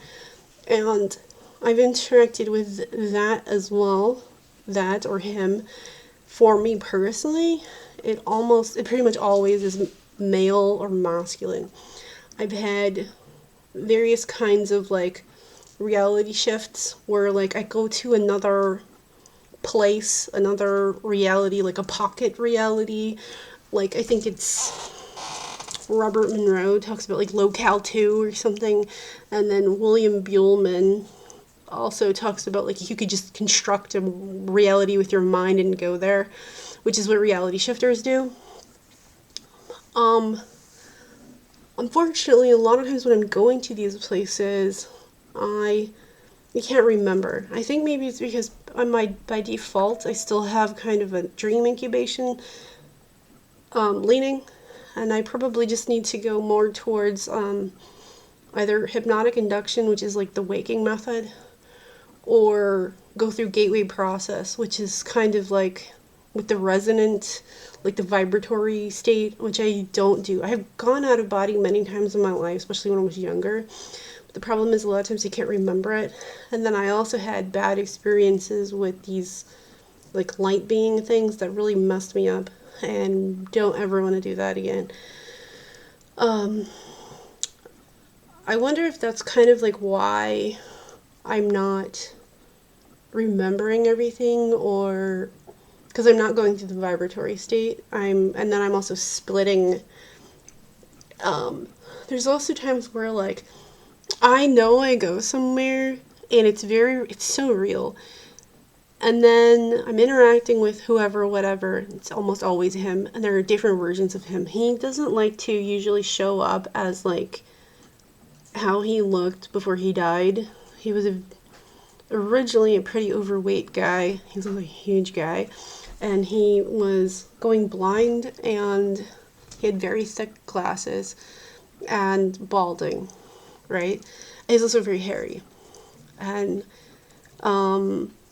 I had these dreams where I'm interacting with this guy that I know when I was in the dream, I recognized that I knew this person, but then would wake up and there was like everything would get like redacted, or there'd be like blocks in my memory. And I got kind of like annoyed because I'm like, who the heck is this guy? And then I'd get up to go pee and then go back to bed. I'm like, okay, I'm gonna go to my DR, or I'm gonna like dream incubate like unicorns or something. And I kept getting annoyed at this person who kept hacking into my dream because I wanted to experience what I wanted to do. And this person was like, no, you're gonna interact with me. What I didn't understand that A, that was David, and B, it was probably his idea for me to get into like the practice of dream incubation, reality shifting, going out of body, and scripting and all that stuff. And I think there was like this weird misunderstanding. And I remember it was like he would intentionally do things. Either A, he was doing things intentionally wrong on purpose so that I would pay attention, because he would say one thing and it was not the thing he said. And he showed me this other thing, and I'm like, that is not the thing you said, right? And this happened repeatedly, right? But also, like, when I would see him in my dream, he looked very similar in, like, his features to, like, how my dad looked in, like, the 70s and 80s. The 70s is like a big thing with him a lot of times in my dreams. And then I noticed like when he was like in the timeline when he was more freshly new out of body, like after passing away, he would go more with his own preferences of things that he liked to do. And then I think he realized like, oh no, she has like her own preferences. Like I know she's cool with like whatever, like some of the things that I'm into, but then like he was like, oh no, she has her own preferences. Let me figure out what those are. And then he would like rework stuff to conform. Maybe that's a bad word. Sort of, maybe to conform. Kind of go along like the lines of what I would pay attention to better. And I did not understand that this person was David because he just looks so different as a younger person. And also he would make himself look much, I guess, his ideal of pretty or beautiful. And so I was confused because I didn't know him as a younger person. Also his body was very different looking. And then when I had interactions with him as an older gentleman, like how he was before he passed away, and I was it was much easier for me to remember those interactions. Not always, but usually. And then when I had another one, he asked me in the dream, because I had this recurring dream where it's like a fidelity test, like if you've ever watched like Westworld. And it was like, do you remember ever having, like, do you have any memory of ever being here before, or something like this? And then I was like, yeah, I remember. And then he gave me this look like somehow that meant something. But when I woke up, a lot of times there's certain things that would occur in these experiences that didn't necessarily understand when they were happening, but then when I wake up and I remembered that part, then I realized like, oh, this is like it means something. It's because he's testing. This is like a fidelity test for my memory to see like what I can remember. There's certain ways of going around the memory blocks, such as like emotion. I had many times dreams where I went to his house in Connecticut and I was hanging out with my friend there. It was like really nice. I just had a great time with him. And then I had other times where it's like this small kind of like a waiting room in reality shifting. It's called a waiting room, and there would he has a thing for like weird, like geometric shaped, like bizarre looking furniture, and that was a thing. And so I would just hang out with my friend there, and he had like a fireplace, and it's funny because there was a lot of this nod to very video game looking aesthetics several times over. And I would just hang out with him, and I was just like really happy to just be with my friend. I can't even like explain like how good I felt just being in the room with my friend, and just and he was happy too. I had other kinds of dreams where he was teaching a class and I walked in on the class, but then I would feel bad, like, oh no, I didn't mean to interrupt your class. But then, like, he was so happy that I showed up there.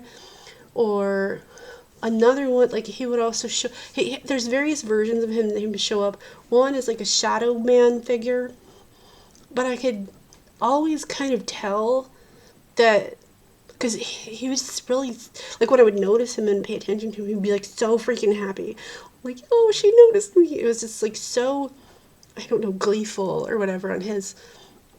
And these experiences were oftentimes very weirdly surreal and very like wacky, but also like weirdly real. Other things he would do like weird cartoon, like very cartoonish but also realistic, like Mr. Toad's like riding around on a motorcycle with Mr. Toad, like the Wind in the Willows. I don't know why that, but that was a thing, and it was weird. Popeye was one. A lot of times it'd be like a one-eyed man or a one-eyed wizard, or characters with two different eyes. That's like the biggest one I see the most is two different eyes, two different kinds of eyes.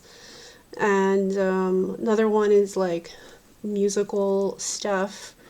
Or he would hack into my dreams and there would be like some kind of story going, like a generic dream, a regular generic dream. And then I'd be interacting with like the characters in the dream. And then he would hack into the character and then like change the story and then also alter the appearance of that character. And there was a lot of this like joking around, like kind of, I know something you don't know, or like this almost like this funny, humorous, like chiding, mocking, teasing, but it wasn't like bad. It was like in my face, but like because I'm in the dream, I didn't get it, and I wasn't fully lucid. I was maybe partially lucid. This was kind of an issue too. One time I had shifted to this other reality. It was so long. I went to this other city, and it was like back in time, like in the 2000s or something after I graduated, and I had all these like they weren't scholarships, it was something like grants or something, or certain huge opportunity or whatever. It was sort of like a blend of like Minneapolis, which I've never really been to, like Mary Tyler Moore, but like in the 2000s, and like New York City.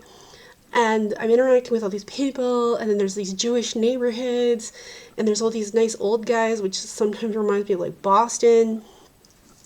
And there was this guy there, and this guy keeps making all these like quips and jokes, and he's saying things like, and I know like it means something, but I like it's not necessarily an inside joke with the other people around me, but it's like he knows something, and it's like in my face, and he's really drawing attention for me to pay attention to like the things he's saying, and the way he's doing stuff. And I noticed like his face, and I kept looking at this person's face, and there was just something about this person's face, and he's like giving me like these looks, and he's giving me like these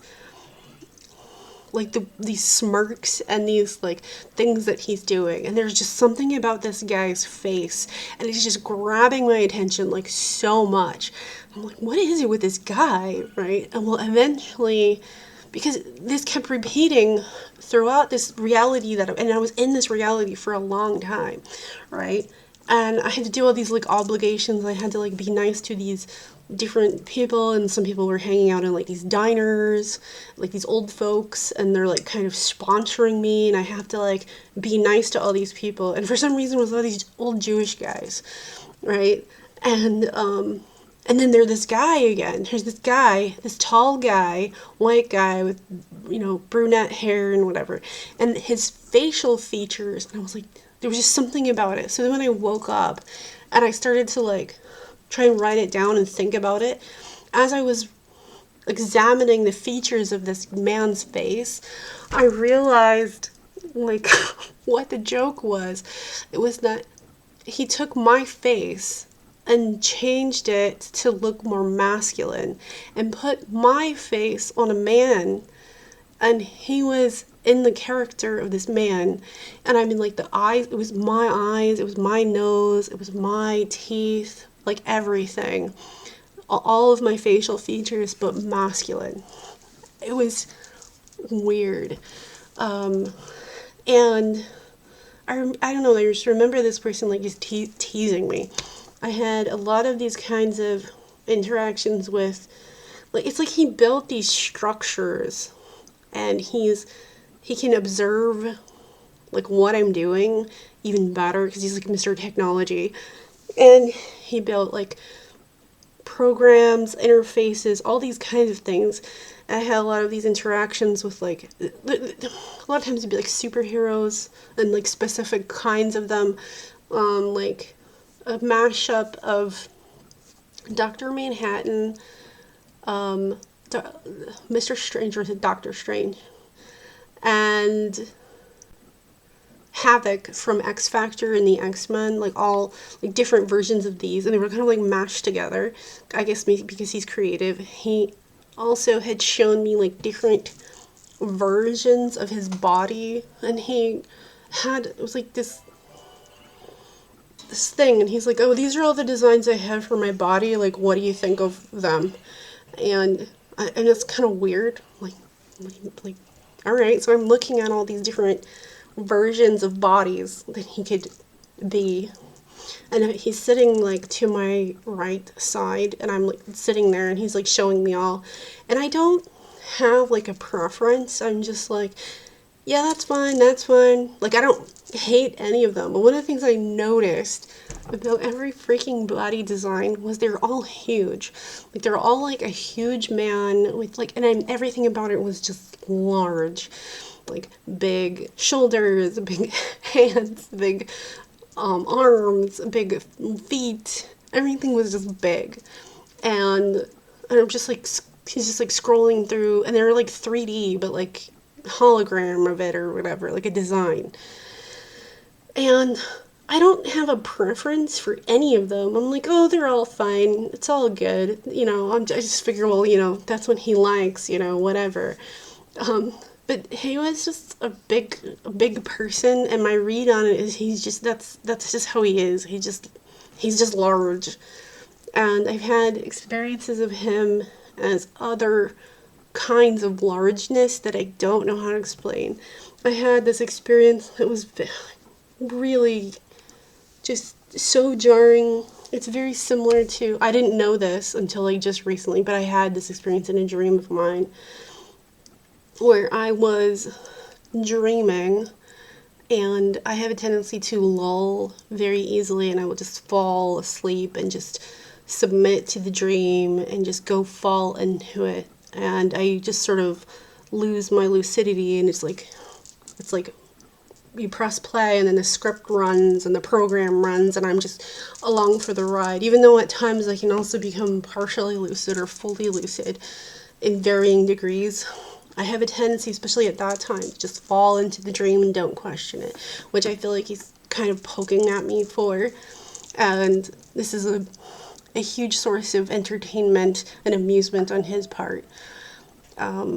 So I was in a dream, and I'm in the dream, and this being, huge being, I can't even explain the scale of how large this being was, comes and plucks me out of, like, there's a dream which kind of has like this flow to it, like air current or water, like it's just like, this is how I understand not just stream of consciousness, but like dreams, because it reminds you of like when you play a movie or you play a track or you play a tape or you play whatever, it has like this movement, this flow to it, like a needle on a record.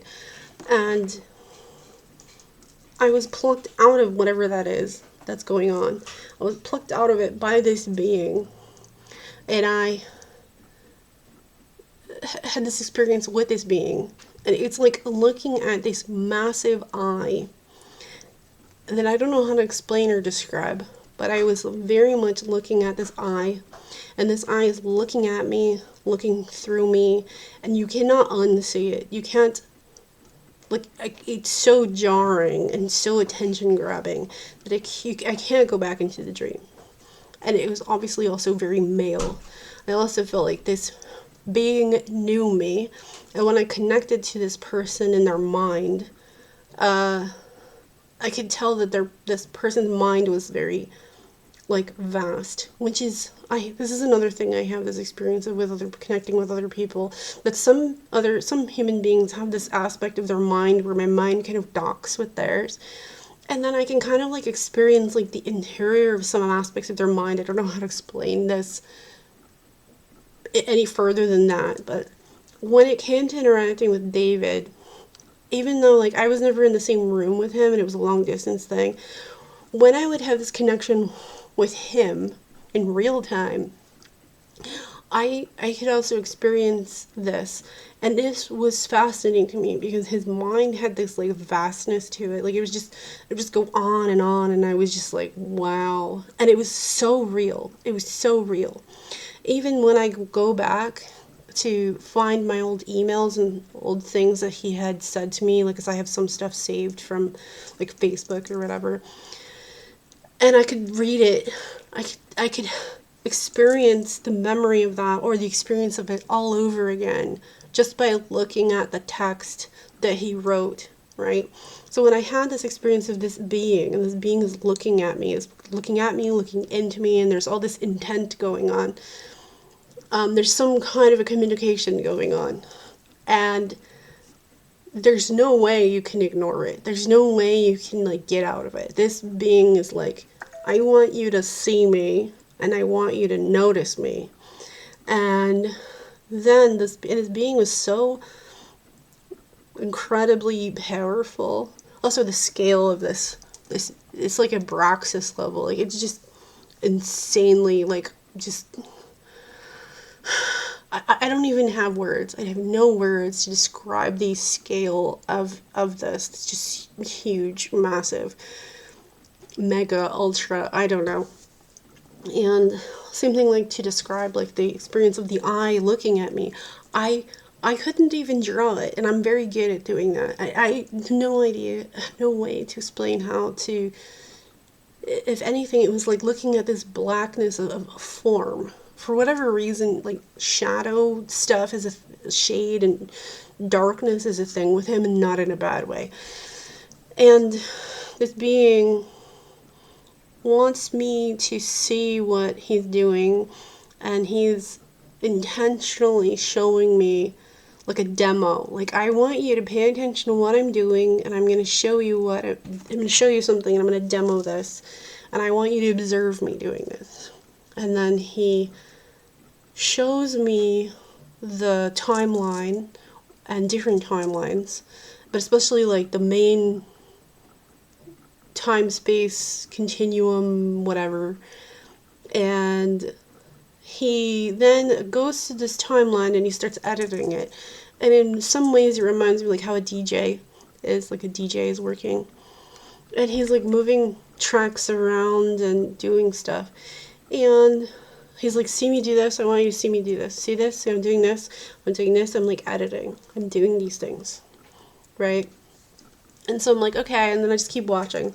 Like, I just studiously and dutifully just observe. Like, okay. And then, because my human brain is sleeping, I go through these REM cycles, right? Or the different cycles of sleep. And then I feel myself lulling again.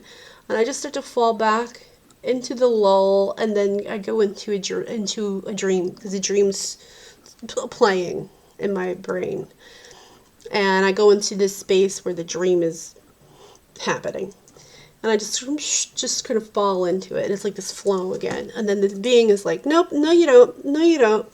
And then it plucks me out of this dream. And the dream is just still going. And it's just like, no, you're not going in there. I want you to pay attention to me. And I want you to see what I'm doing. Now watch me do this. So I'm like, oh, okay. And I just watch him doing this stuff again. Like, he's like, this is a timeline, and I'm editing it. Like, watch me do this, watch me do that. See, I'm moving this around. Do you see this? Do you see this? Do you see that? I'm like, yep. And I'm watching. And then I start to lull again, and I start to just fall back into a dream again. And then each time I fall in, he'll be like, nope, not again. You're not doing this again. And then he'll like pluck me out and do the same thing all over again. And this repeats like over and over. And then he's like, pay attention, you gotta watch this, right? And I want you to see this, and I want you to remember this. So I'm like, okay. And I just observe. And this went on so many times until I eventually just woke up. And I remember thinking, like, what the heck was that? And I'm telling you, like, it was so real. It was like I had escaped time, space, reality, and or this reality, the CR, and I went there, and that was my experience. I remember when I woke up, I remember thinking, like, wow, this, and even I wrote it down. It was something that I kept remembering and I kept thinking about, because I kept having like these weird experiences, and I kept thinking, like, this is something, because I'm connecting with this being's mind. This being was so incredibly powerful and massive, and it could have destroyed me. It could have done anything, and it didn't. He was very kind, gentle, thoughtful, practiced, cultured. There was just so many like higher level aspects of this being that I wasn't afraid. I think most human beings would be terrified. They'd be like, oh my god, what the fuck? I didn't have that. It was jarring though, because I remember looking at this eye. This eye was looking at me. I can't even explain it, because it's not like I saw a body necessarily, or a face, right? But then when he was like moving things around, it was almost like arms and legs, but not. I don't know how to explain. I don't know how to even like explain that. And even though that seems kind of like abstract, it was more real than anything. That I don't even know how to explain that, but it was so real. And I remember just kept thinking, like, this reminds me so much of David. Like, what the heck? And then, so one of the things that comes up a lot is eyeballs, which he had a tattoo, and it has eyeballs on it, and I kind of wonder if maybe he had a similar kind of experience or whatever. But yeah, I'm the kind of person, like, in my dreams, when I see like monsters or whatever, or I don't know, gargoyles or Chinese gargoyles or whatever, like, I think most people would be scared or terrified. But like, I'm not. Like, I'm just like, oh hey, how you doing? So, yeah. But it was kind of interesting how things just kind of played out. And I'm like, he just kept at it. I think he had a lot of fun with it in a lot of ways. And he's just always around me. He can still get upset. He can still get emotional. He can still have a distaste for things, but then also like be outside of that as well. Like there's that aspect, and then there's like outside of that. So, that's my basic experience with that, I guess. And he's just very good at doing things. If I ask for something, if I request something, or if I have a question, especially if I'm like emotional, if there's like an emotion to it, he's very quick at responding. Sometimes it can take longer than that. I've had like another thing he does is stuff with like the clouds. I have a photo where like he turned a cloud into like a very rigid shape of the number 2. He's done a lot of weird things with clouds. He's had like holes in layers of clouds, and then the ones behind it and in front of it were not poked holes in. He's where there was like very cloudy, thick cloud cover. He would like slash it straight through, and then like one half the sky would just be clear. And he would just clear it out. He's also done where like for example this neighborhood, but not just this neighborhood, where all the clouds in my neighborhood would just clear out, but the clouds would be everywhere else around it, and then it would even like kind of keep expanding past that. There's times where like especially like if I'm thinking about him, because I'm definitely connected to my friend. It's just part of my life now. And there would be like weird, just really weird things going on with animals, or stuff that like the laws of physics are not working right. Like the laws of physics, because I'm an animator, so I study like how things work, how the wind works, how the trees blow in the wind. And this is something I had been noticing for a long time anyway, that I would go certain places and it was like he installed something there so that kind of like when you go to the grocery store and you walk on a pad, this pad, and then the door opens, right? Or like there's a sensor, like an eye that sees move, like a motion sensor. So when you walk there with the grocery cart or whatever, the door automatically opens, right? So it was like that, or even like in programming or gaming, like there we go, trigonometry, and he was Mr. Programmer Extraordinaire. So there were certain locations that I would frequently go to, including a specific area in my neighborhood and other places near here, that when I would go there, probably because he knows like my pattern of where I usually go, that these weird things, really weird things would happen there. And this was at first really unnerving to me. I really didn't like it. And this is kind of some of the stuff gets like kind of retro causality. There were these weird things that I was experiencing, especially during like lockdown, and I could probably speculate a lot on that, like a lot. And I would have these weird experiences, and it was so unnerving. But I was so like in some ways like kind of snobby about it, and I would just be like, nope, this isn't happening, no. And because I'm like I think part of it is like some of my Native American heritage. In old Native American culture, you don't show fear, right? And then also if you're in Native American cultures, many Native American cultures, You don't show fear because it's like a faux pas. You don't get scared. You don't freak out.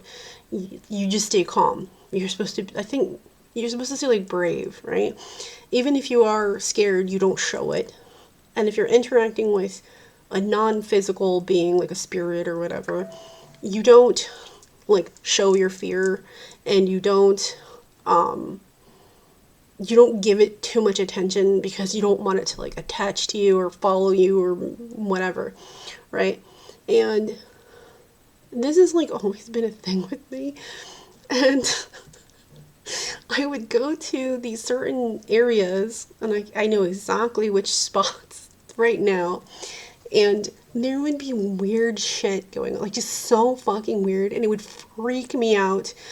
But I would just, like, I would be, like, specific places where I'm trying to take out the Poke Gem so that I can put my Pokemon in there so that I could get coins and then collect them later, right? And I would go to the Poke Gem and I'd be standing there, and it usually doesn't take that long to take out a Poke Gem, even a full Poke Gem, especially if the Pokemon that have been there for like 8 hours or longer. And then even if it hasn't been 8 hours, like if it's only been 6, it shouldn't take that long. You just fight the Pokemon several rounds, and then you take over the gym and then put your Pokemon in there, and then now you're the gym leader and you're the defender of that Poke Gym. And this happened so many times. There was one specific place that I would go to, and like everything was weird.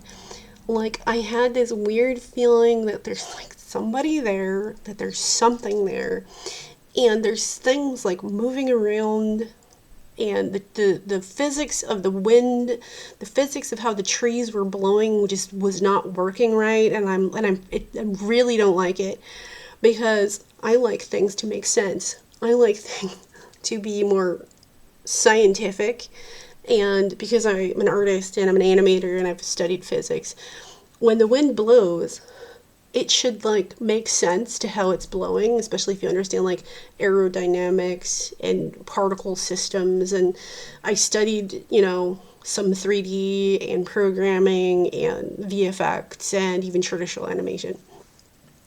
So if the wind is blowing and some of the trees are just not moving, or they're not moving the way they're supposed to be moving and everything else is, it's really freaking unnerving.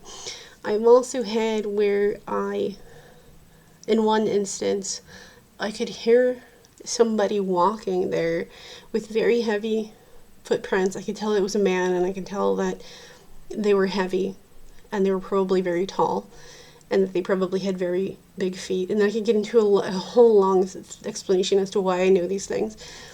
And I was so scared, and it was just taking so long to take out this Poke Gem, and it was like there was, it was like winter, and there was like snow and ice, and some of it had melted, but it was like very cold.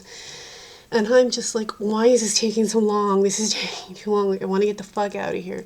And whoever it was there was fidgeting and moving their weight, and I can hear them, and they're breaking stuff.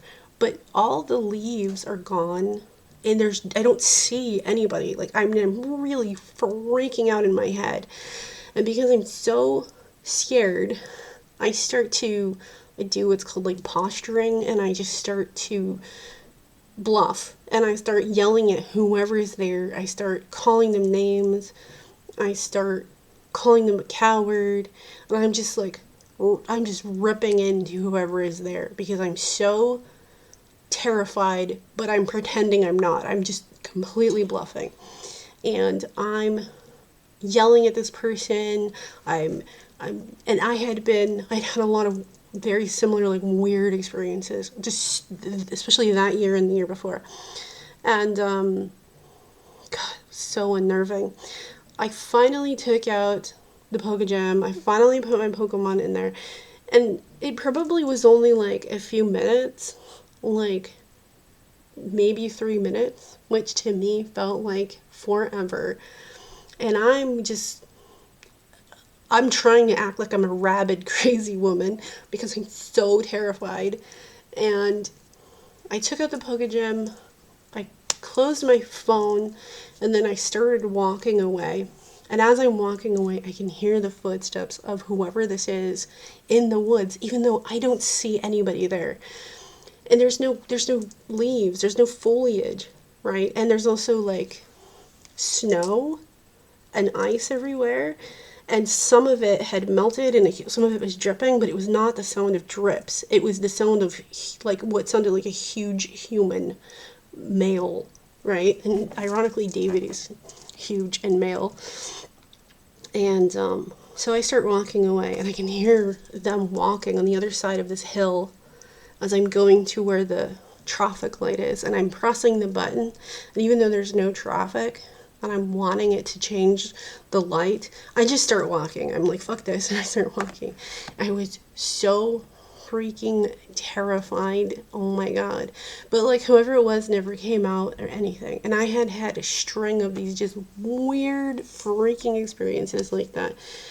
And the following day, when I came back in the daytime, I did actually find what looked like footprints in that where I heard the sound. I also found, because there was throughout the summer and by the way, like David was alive at this time. This is kind of like the weird retro causality thing where he can affect things in the past even though he died at one exit point. And if you've watched the Ackerman movie, was it Life After Death Project, it would probably make more sense.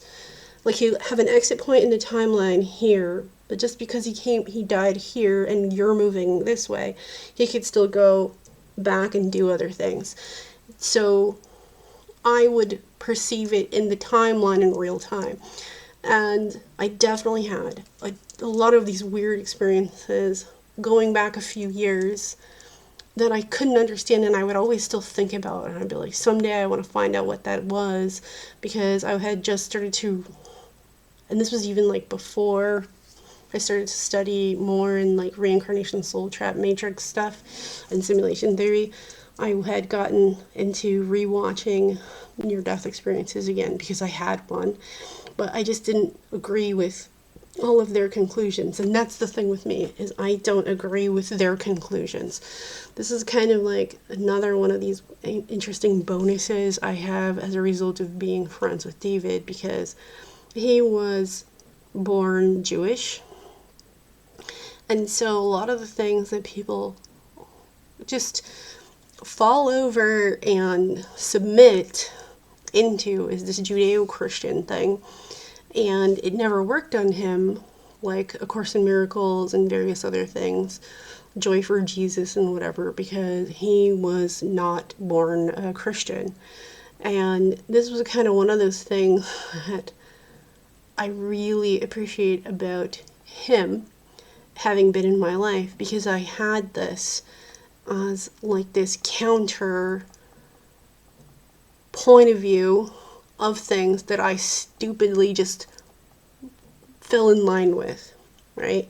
And it jostled me out of. Having said that, there are things he said and did before he passed away, even though he was against, or he had come around to, and I don't want to get into it if you understand certain kinds of world events. I don't want to get in any trouble or whatever.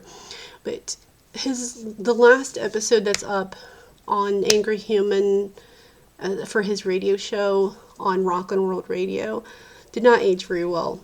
And it's funny because that was in 2016 in June.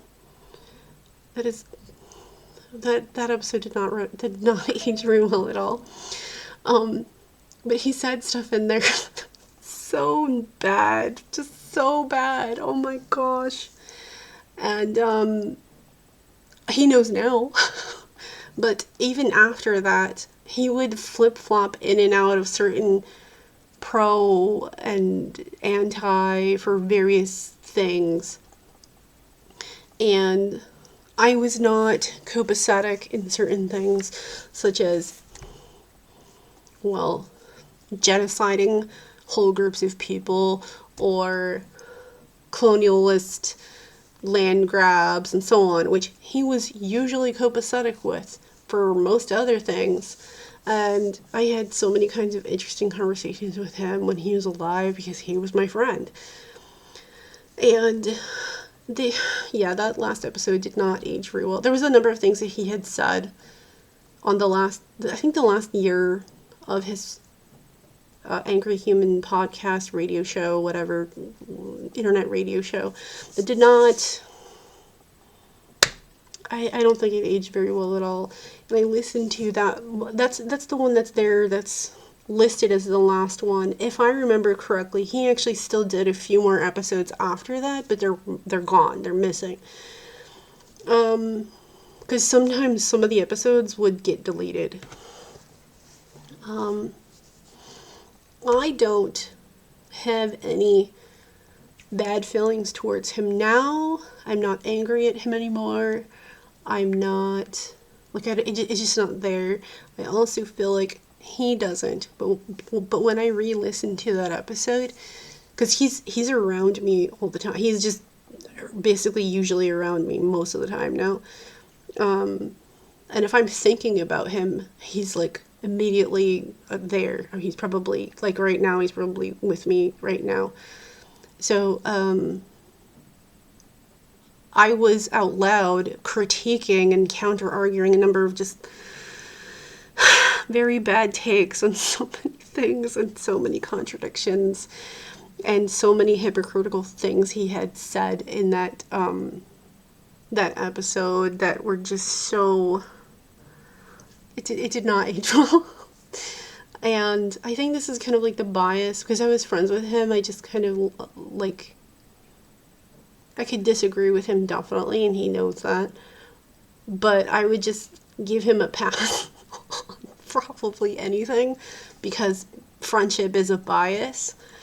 But then, like, if it came to, like, a discussion on stuff, I think that's part of what he liked about me, was that because it's what he wanted and what he encouraged was me to think for myself and to question things.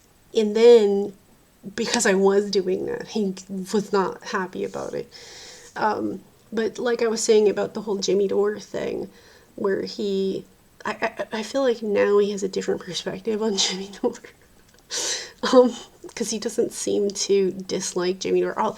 Ironically, I don't necessarily watch Jimmy Dore as much anymore, because Jimmy Dore has a tendency to just fixate on certain topics that I'm just, like, I don't want to do the news junkie addiction thing anymore, and the doom scroll, and the never-ending freak out, and the never-ending sensationalist reactionary thing. I just don't want to do that. And it's funny because he used to say the same thing, and yet he even points out in that episode that he's being reactionary.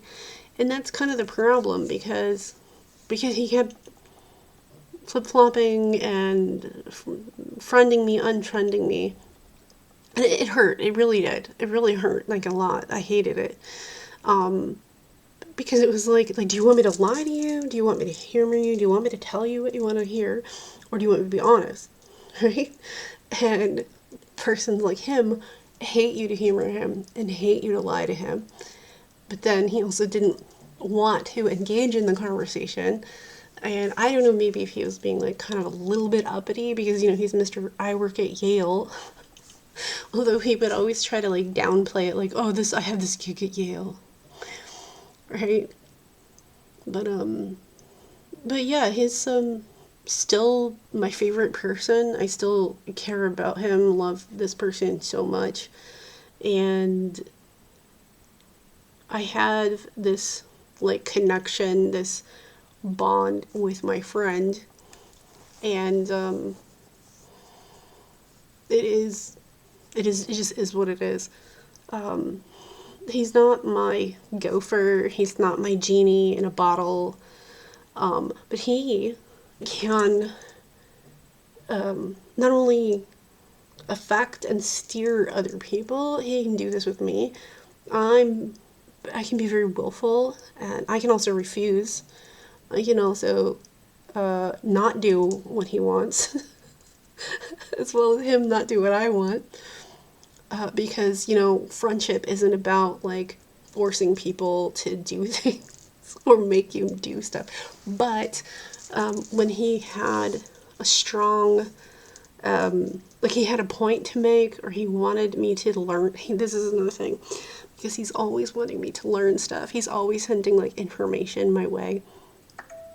And there was stuff I just did not want to do, own anything to do with, probably for prejudice reasons or snobby reasons, because I guess I was very snobby. He would find ways to steer me, because for a specific reason, because it was like, I want you to know this specific thing and you're not getting out of it. And he would just find ways of steering me, coercing me, goading me, dragging me to learn these certain things. And I did. I definitely did. And I wouldn't say I was forced. I wouldn't say it was a bad thing. If anything, I'm more grateful and appreciative and happy about it, because not only did I learn it, I overcame my bias, my prejudice, and I learned stuff. I kept trying to like avoid, especially like the topic of Vikings. I wanted nothing at all to do with it. I wanted nothing whatsoever to do with anything with the Vikings, because I was so prejudiced and so bigoted, and I had a very snide, uppity attitude, really bad attitude towards it. I was like, I want nothing to do with these brutes and savages who pillaged, plundered, and did bad things and terrorized my ancestors, right? And I felt some type of way about that. And then it kept coming up, and then he found ways around it, which he's really good at. And then in my mind, I would go, well, maybe this is okay, because, this is like hippy dippy, like respect to nature and the earth kind of stuff. And he had this way of like doing things. I don't even know how to explain. It's like there's this feeling that I have like in my chest, like my heart or my feelings. I don't even know how to explain it because I can feel it right now.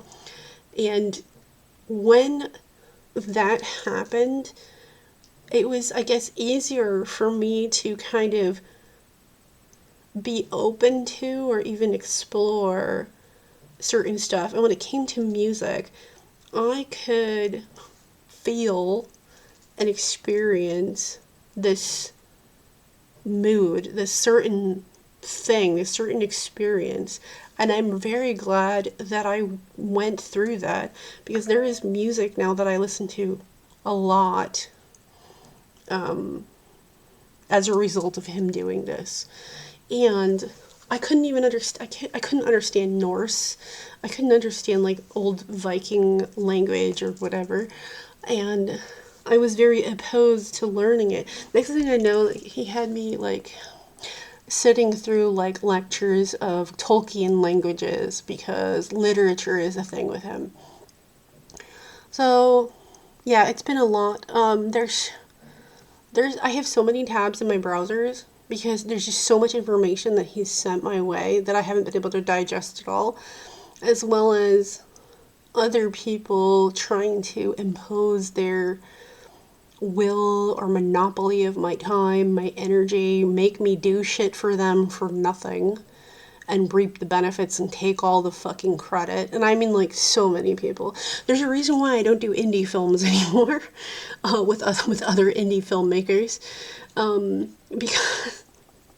because they take all the credit, make all the money or whatever, and then I did all the work. Anyway, despite working on various like meditation stuff, dream work stuff, and I'm gonna probably rework my approach to this, I've been very much into like more creative things. I've also been like big time into Harry Potter. This is another one of these things. Like before I knew David died, I kept having like these weird experiences that looked like the Portkey game animations from Wizards Unite, which was a game I played big time. I also had a lot of weird, spooky things that happened when I played that game, which freaked me out, which was probably him. But I have been working on some of my own like creative things. So I'm probably thinking about like getting back to working on my like characters and stories that I created since like I was in before I graduated high school and then in college. And I have been doing a lot of these things. Some of these are like prompts for songs, and I know there's so much hate that I've gotten over like AI music stuff, and I have been experimenting with it a lot from my daughter, friends of mine. I mean, like, and it was fucking nasty. People just fucking canceling me over this stuff. So I do have. I did make a profile in Suno, and so this is one of these things that's very like I have a lot of mixed feelings about, very mixed, very divided and strong, because I don't like the idea of AI infiltrating and taking over the world. But there, okay, so so there's Suno and then there's Udio, which I'm gonna show right here. Udio. And Udio, I don't really like anymore. When I first started trying this stuff, like at first I liked Udio more. But you can't save the music anymore, and editing is a nightmare. Editing is the AI has too many highfalutin opinions or tastes that I don't agree with. It will not follow my directions or prompts or whatever the way I tell it to, and I don't like that. Unless I pay to use it, and since you can't even like save the music, like I don't want to bother anymore. I mean, honestly, when I first started experimenting with AI music, I had a very prejudiced and bigoted opinion of it, and there's so many reasons. I also dislike AI. I have so many opinions, and I, in so many ways, like despise so much of it, and it's not as impressive to me as it would be to like a layman. And I'm not trying to be a snob here, but like I have taste, I have knowledge, I have education, I have experience, etc. I don't think I should have to like rehash that. When it came to, oh my god, some of these thumbnails are like just horrid. It's so bad. But and then the other thing is I was working with like DeepSeek stuff, so I don't know, whatever. And okay, so where is it? Ame versus Lena Park. Okay, whatever. I like different kinds of linguistical things, or different languages and stuff. And so I would take, oh, now I have credits to make more songs. I was taking my old poetry stuff, or where's my SoundCloud?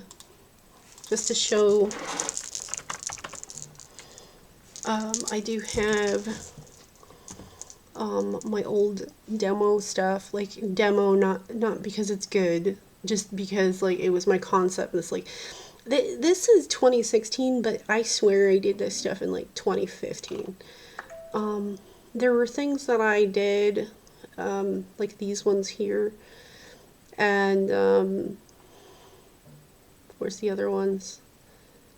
There's a whole bunch of these ones here, and these were like stuff with my own concepts. Like some of it's like from high school, some of it was like from the mid 20 teens, or yeah, some of it was from high school.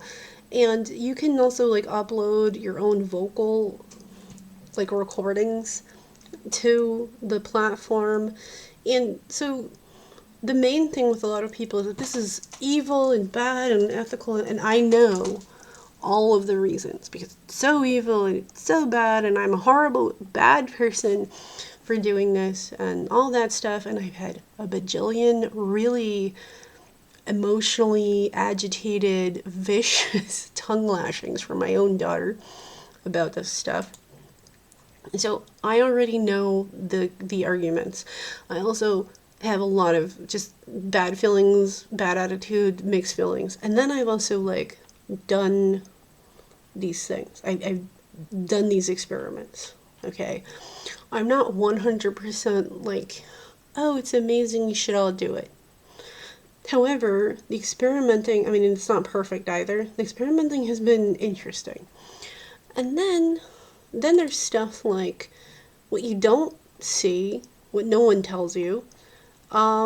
There are like communities of people, like real, actual people. And these are not all AI. They're like actual people.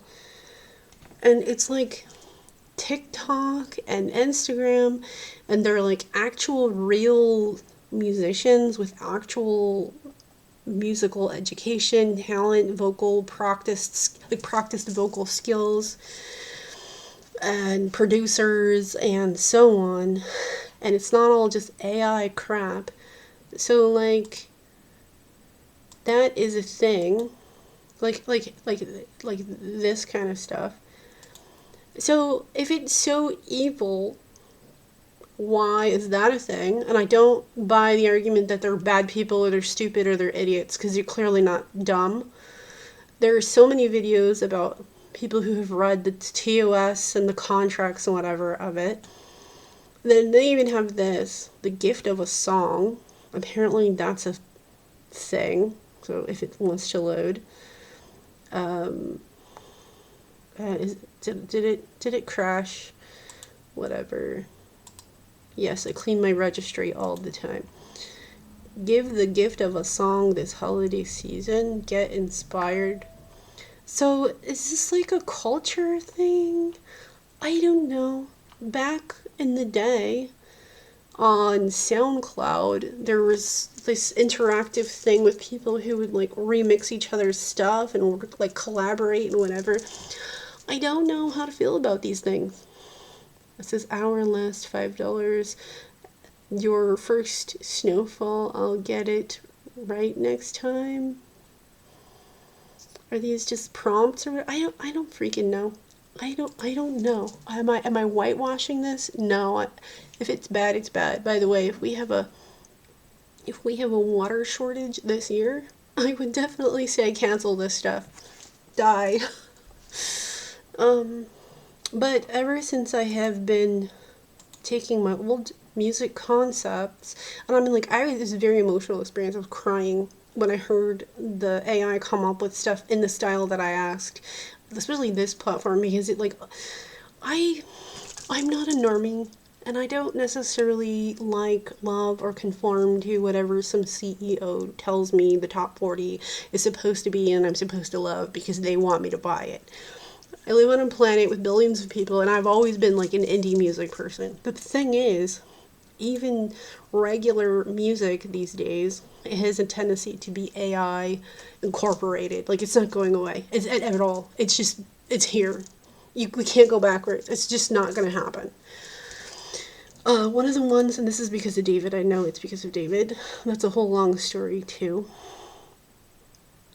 This one, I think, is a hybrid of AI with somebody who has talent with producing music. And it's kind of like, okay, so the reason I say that is because when you do, well, there's studio. So apparently it has like stems and like editing things. If you know sound editing or sound design, you might understand what I'm talking about, which to me is really interesting. Unfortunately, I don't have access to this part of it, which has me so intrigued, curious, and fascinated to play with that, but I don't, but I haven't. but these are like really crude, weird renditions of my OCs, my original characters from my stories, and other things that I had done, like poetry, including stuff from like when I was a kid, when I was like in high school, or even like the 20 teen, I was in my 30s, or maybe in my 20s even. And when I was making these songs, all of a sudden the project, this thing that I wanted to do, like since I was really young, started to like have a life to it. It started to like become something. And it's kind of interesting because it's also something that came up in my meditations like a lot. So like this, here we go. Here's some like my old rough concept stuff. This is like from when I was in college. My old sketches, storyboards. I remember, oh wow, I did this paint. This was like in like what, 2015, 2016, something. And another thing that, I mean, there's positives and negatives. I've also gotten into, I really like classical Chinese, like it's called Vanyavan. And that's the thing. Okay, none of this is AI. None of this is AI at all. Okay, here's also like just various stuff that I've done. And, you know, just me being me doing my thing. But I got more into my characters, my story, the story that I was working on, and I had like two main ones. One was more of like a series concept of like short stories, kind of like amazing stories, but not. And then there was the one with the dragons, which has actually been kind of redeveloping itself again. And yeah, so that's the thing. Then, of course, there's been lately, everybody seems to be wanting to write a book. My friend, which I still have not finished reading this yet, I don't even remember what happened in the story. Every time I'm trying to sit down and read this thing, something happens. Either it's fucked up or what. Like, I literally planned on reading this, and then my leg got hurt. I've had just weird, fucked up phone calls with people. That happened. That was a thing. Basically, my left leg has a very bad injury in my calf muscle. And it's bad. Anyway, so I'm actually really curious to see what this is. I know my friend was so happy when she shared this, and I still haven't gotten to reading it. And this was back in March, which just seems like forever ago. And now I feel like a really bad friend. Oh God, please don't cancel me, Hope. I love you. I love you. Yeah, and then, I know I've already talked about music. I think music is like taking over my reality in a massive way lately, like big time. Yeah, see, I didn't even ask for this. Oh, by the way, so here's some weird insider things. I don't know if this is like David's doing or what, but I kind of wonder. It's so funny how it says Hecate right here. Okay, so the Hecate thing keeps coming up like a lot, and I keep avoiding it, and it comes and it goes, and it comes and it goes. You can't make me do anything, just so you know. You can't make me do anything.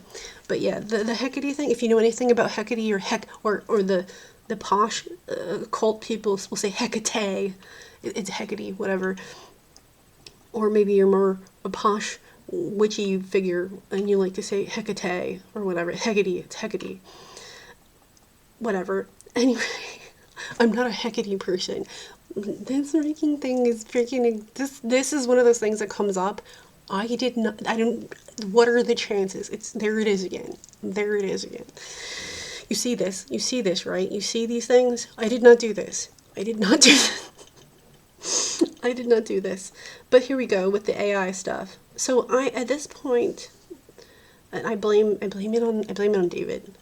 Um, AI music is everywhere at this point. I can kind of tell now. I can tell because it's been a big thing since 2025, especially. The platforms themselves have been refining and re-refining, and it is at a point where it's a lot smoother. I wouldn't say it's perfect, but it's editable now. And this is one of those things I can just tell this is AI. And there's a lot of these songs that have a similarity in the voice, the production, the arrangements, if you understand what I'm talking about. And it's constantly coming up. The Shadow is, I think it's kind of a hybrid of someone who is using AI but also is a producer and has knowledge in music, which on Suno things, it seems to be a culture of people. It's also kind of weird, like every day at this point I'll have at least one person who starts like following me. I have very eclectic tastes, and I have taste in music. I don't feel satisfied with generic shit on the radio. Nothing against anybody on the radio. If it's your dream and you've made it and you're made it big or whatever and you're on the radio waves, I'm happy for you. I don't want to trash you, but I have my own taste in music, and you can't tell me what to like and dislike. And so I have been listening. There's certain things that I want to listen to versus to things I don't want to listen to. So I'm not trying to be a snob here or whatever, or be arrogant or whatever, but like most of everything that is on the trending side of stuff is stuff I don't want to hear. It's stuff I don't usually like. It's very rare that I will enjoy anything here. And I'm not trying to trash anybody. It's just not my thing. The people that I follow in general, they'll probably have a few things I'll like, and then they'll have these kind of generic things that are just not my thing, but I'll still be open-minded to hear whatever they put out. And then it'll have like this recommended thing, which is sometimes pretty interesting, or I might like everything or half of it or some of it. And I mean, like, these are actual people that are actually like doing things. So that's a thing. But for my own stuff, I think you'll probably realize very quickly that I'm not normal, if you haven't figured that out already.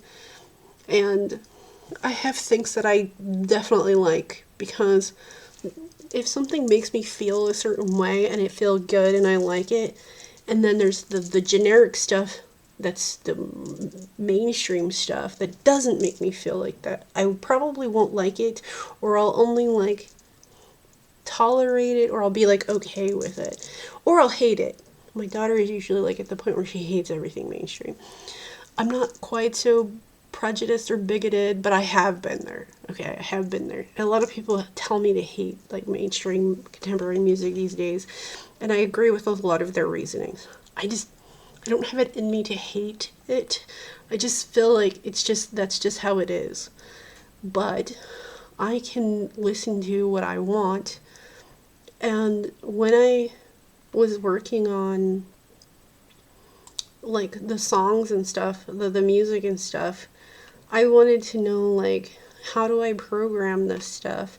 How do I, there's all these options and things. And so it's been, oops, I don't have a commercial license. I don't have a commercial license. Even though it's my music, I didn't buy the licensing thing. So, oops. But at least I can download and listen to the tracks that I made on here. They've also, I think because I just keep playing and learning the platform and how they're doing stuff, they have granted me longer audio. Like, you're supposed to only have like 30 seconds to a minute, maybe a minute and a half. But I've gotten stuff that's more than 10 minutes long or 8 minutes. So, yes, if you can tell, it's like weird thumbnails.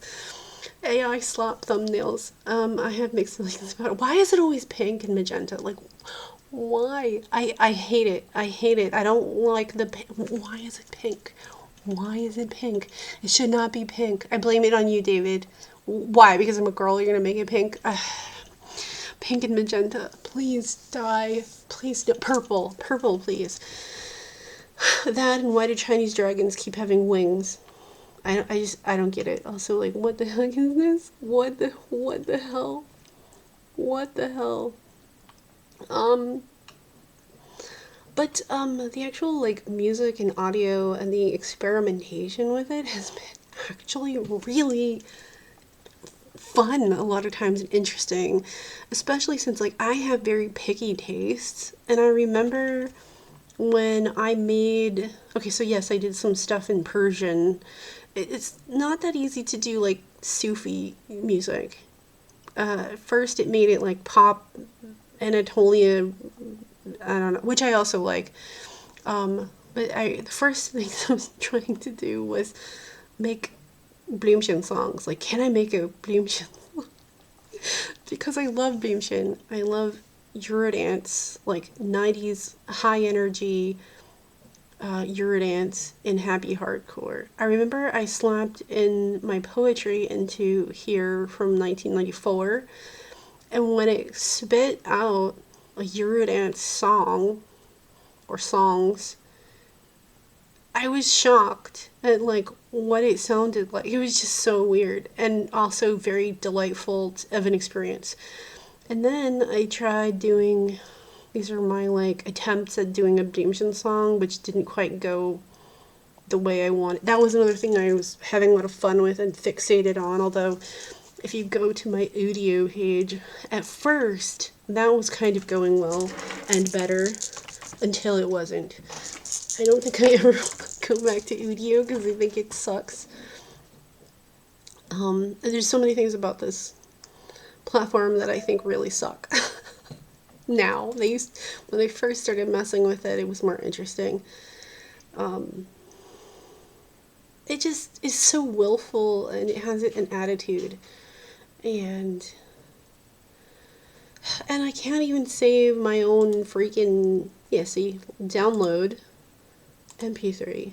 Sorry. Even though before I could. So, if I want to pirate it, I have to copy it, like, record it myself or whatever, like, off the page. Where is it? I was trying to do, like, the wrong thing. I was trying to do, like, my own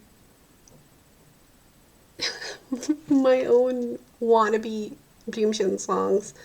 I had this concept that I wanted to play with, and I thought it would be fun, and it was interesting. I just feel like it never puts the beats in when I tell it to. Like, just, I don't know. I find it's just difficult to manage that one. This one,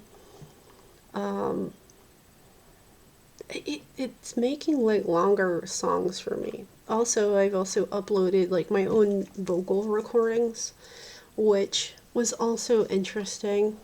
But whatever, I'm evil, I'm an unethical, bad, horrible human being for doing that. So cancel me. Oh well. It's been a very interesting experiment. And I got to, so, like, for example, with I really like classical stop. I really like classical Chinese in ways, even though I, like, kind of suck at it. And that's been something I worked on for, well, I liked working with a DeepSeek better, although I also did, like, stuff in Greek. I think, I don't know if it's Laiko or Laiko, whatever. It's like a Mediterranean style of pop music, kind of similar to Turkish pop, but Greek or Mediterranean or whatever. And I really like that. And I could probably go on and talk about a lot of that stuff. Here's another another super cliche thing is, I think this is why I feel like this is very heavily Western influenced, because this dragon is green, because of course Western people almost always make dragons green. I can actually change these thumbnails now because I figured it out, and it just takes credits, and every day you get 50 credits, and then you get some other credits for like the thumbnail images or whatever. So that's been interesting. But I think I'm probably going to be, hopefully, knock wood, working on and developing my story again for like the dozenth time in my life, and do that. And it's funny because every time I think about doing it again, K-pop Demon Hunter will show up in my freaking feed like it did today. So, alright, it's almost midnight, and yeah, so I guess that's it. And here you can see my animation that's kind of screwed because I don't have the software version to work on this. It was not actually my version that I paid for that I worked on this. It was someone else's, so to speak. And this version I was using Toon Boom Harmony. It's really expensive. This is I think this was the premium, most expensive version, which has like raster layers, which is why the drawing lines look good, at least in my opinion. And the version that I have that I paid for, which I should probably install, and still haven't, because because shit happens, I probably cannot even import these files into, because it's the lower tier version that I have, that I paid for, which I need to install, and then it's a Canadian company, and it's that time of year where it's very difficult to get a hold of anybody. So there's that. There was one other thing, I think. Wasn't there? I don't know. Do I really need to keep talking? I don't know. If you've watched this far, I guess thank you. I don't want to trash talk anybody. I don't want to gossip about people. There's been a whole lot of just ridiculousness with people. Like, it's just driving me crazy. And I don't want to get sucked into these like weird relationships where they're one-sided or lopsided. I'm more interested in like a relationship of fairness or equalness, equality. If I have to constantly lower myself, and you're constantly wanting to like make me feel bad or manipulate me or leverage my feelings, I'm just so fed up with it. I don't want anything to do with it. So I have to like just put some distance between myself and certain people, because it's just not going well. And it's funny because it's like people want me to support their things, but then like they don't care about mine. I was already working on doing things on my own anyway. Oh yeah, there was one other thing. So I actually got a free 4-month subscription to Spotify, which is another one people probably want to cancel me over, because I know I've heard the hype, okay, but I've been using Spotify off and on for a very long time. There are indie artists on here, and they're happily on here, so I have the paid version of Spotify currently for like 4 months or something. That's a thing. And I also got not Harry Potter, Hogwarts Legacy, which is a $60 game for free, which just ended yesterday. And I don't know if that's gonna load or whatever. Oh yeah, here are some of my tracks that I saved. So there's that.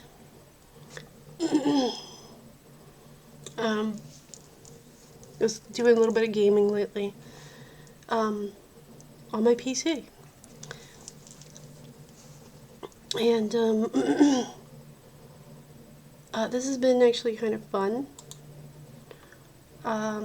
My game was literally my PC was literally built more to the specs of gamers, even though I don't want it to for gaming. I want it for VFX and stuff and video production. But I started playing this, which is really hard. Where's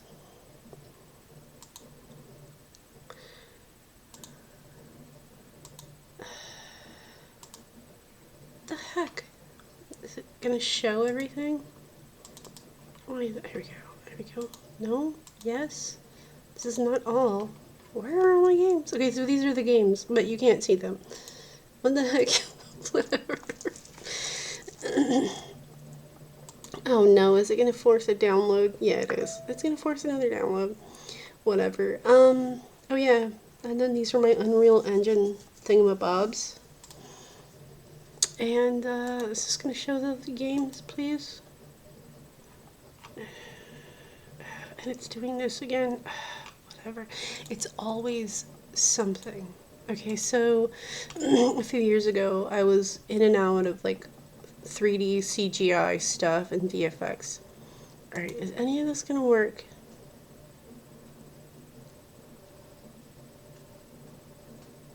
Okay, there we go. So I have Hogwarts Legacy, which is a $60 game that I got totally for free, and my daughter got it too. And it was completely for free. It was also not written by J.K. Rowling, and it's not the same time period as Harry and that. I got the creator's kit, which I think is like a kind of modding thing. And then I have Where Winds Meet and Fortnite. And then I have various like 3D software things. So, it's always something. Did that even show? It probably didn't. It probably didn't. Okay, yeah, I'm an idiot. I'm an idiot. Okay, these are the songs I downloaded, and here we go. Did I close it? I'm a moron. I'm sorry. I'm an idiot. I am a freaking idiot. Idiot. Dumb bunny. And it's probably wasting my time doing it. Is it gonna load? Is it gonna load? And this is a Ravenclaw custom uniform. So in a lot of the reality shifting community, more customized outfits, uniforms, clothing is a thing, as well as scripting. And in reality shifting, Hogwarts is the most popular place to go. Oh, here's another one of those weird things. If it wants to freaking load. Is it gonna load or not? Because I'm gonna stop recording in like a moment. Please, okay, it loaded. Well, okay, so Hogwarts Legacy Creator Kit, Where Winds Meet, and Fortnite. Okay. I thought I got Genshin Impact also, which I have played off and on for years. I'm not that good at it though. And then I have Unreal Engine, which is probably one of the most impressive bits of game engines ever. And then here's the download thing, which is because, of course, Fortnite has to update again for like the 5th time. And it's only been like not even 3 days yet. But,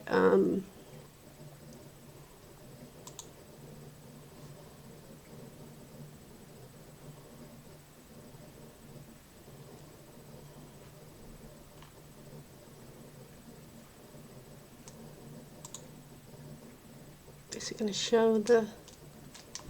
See, it's so weird because it did show it a moment ago. Library. Here we go. I apparently need to install these things. I'll do this later.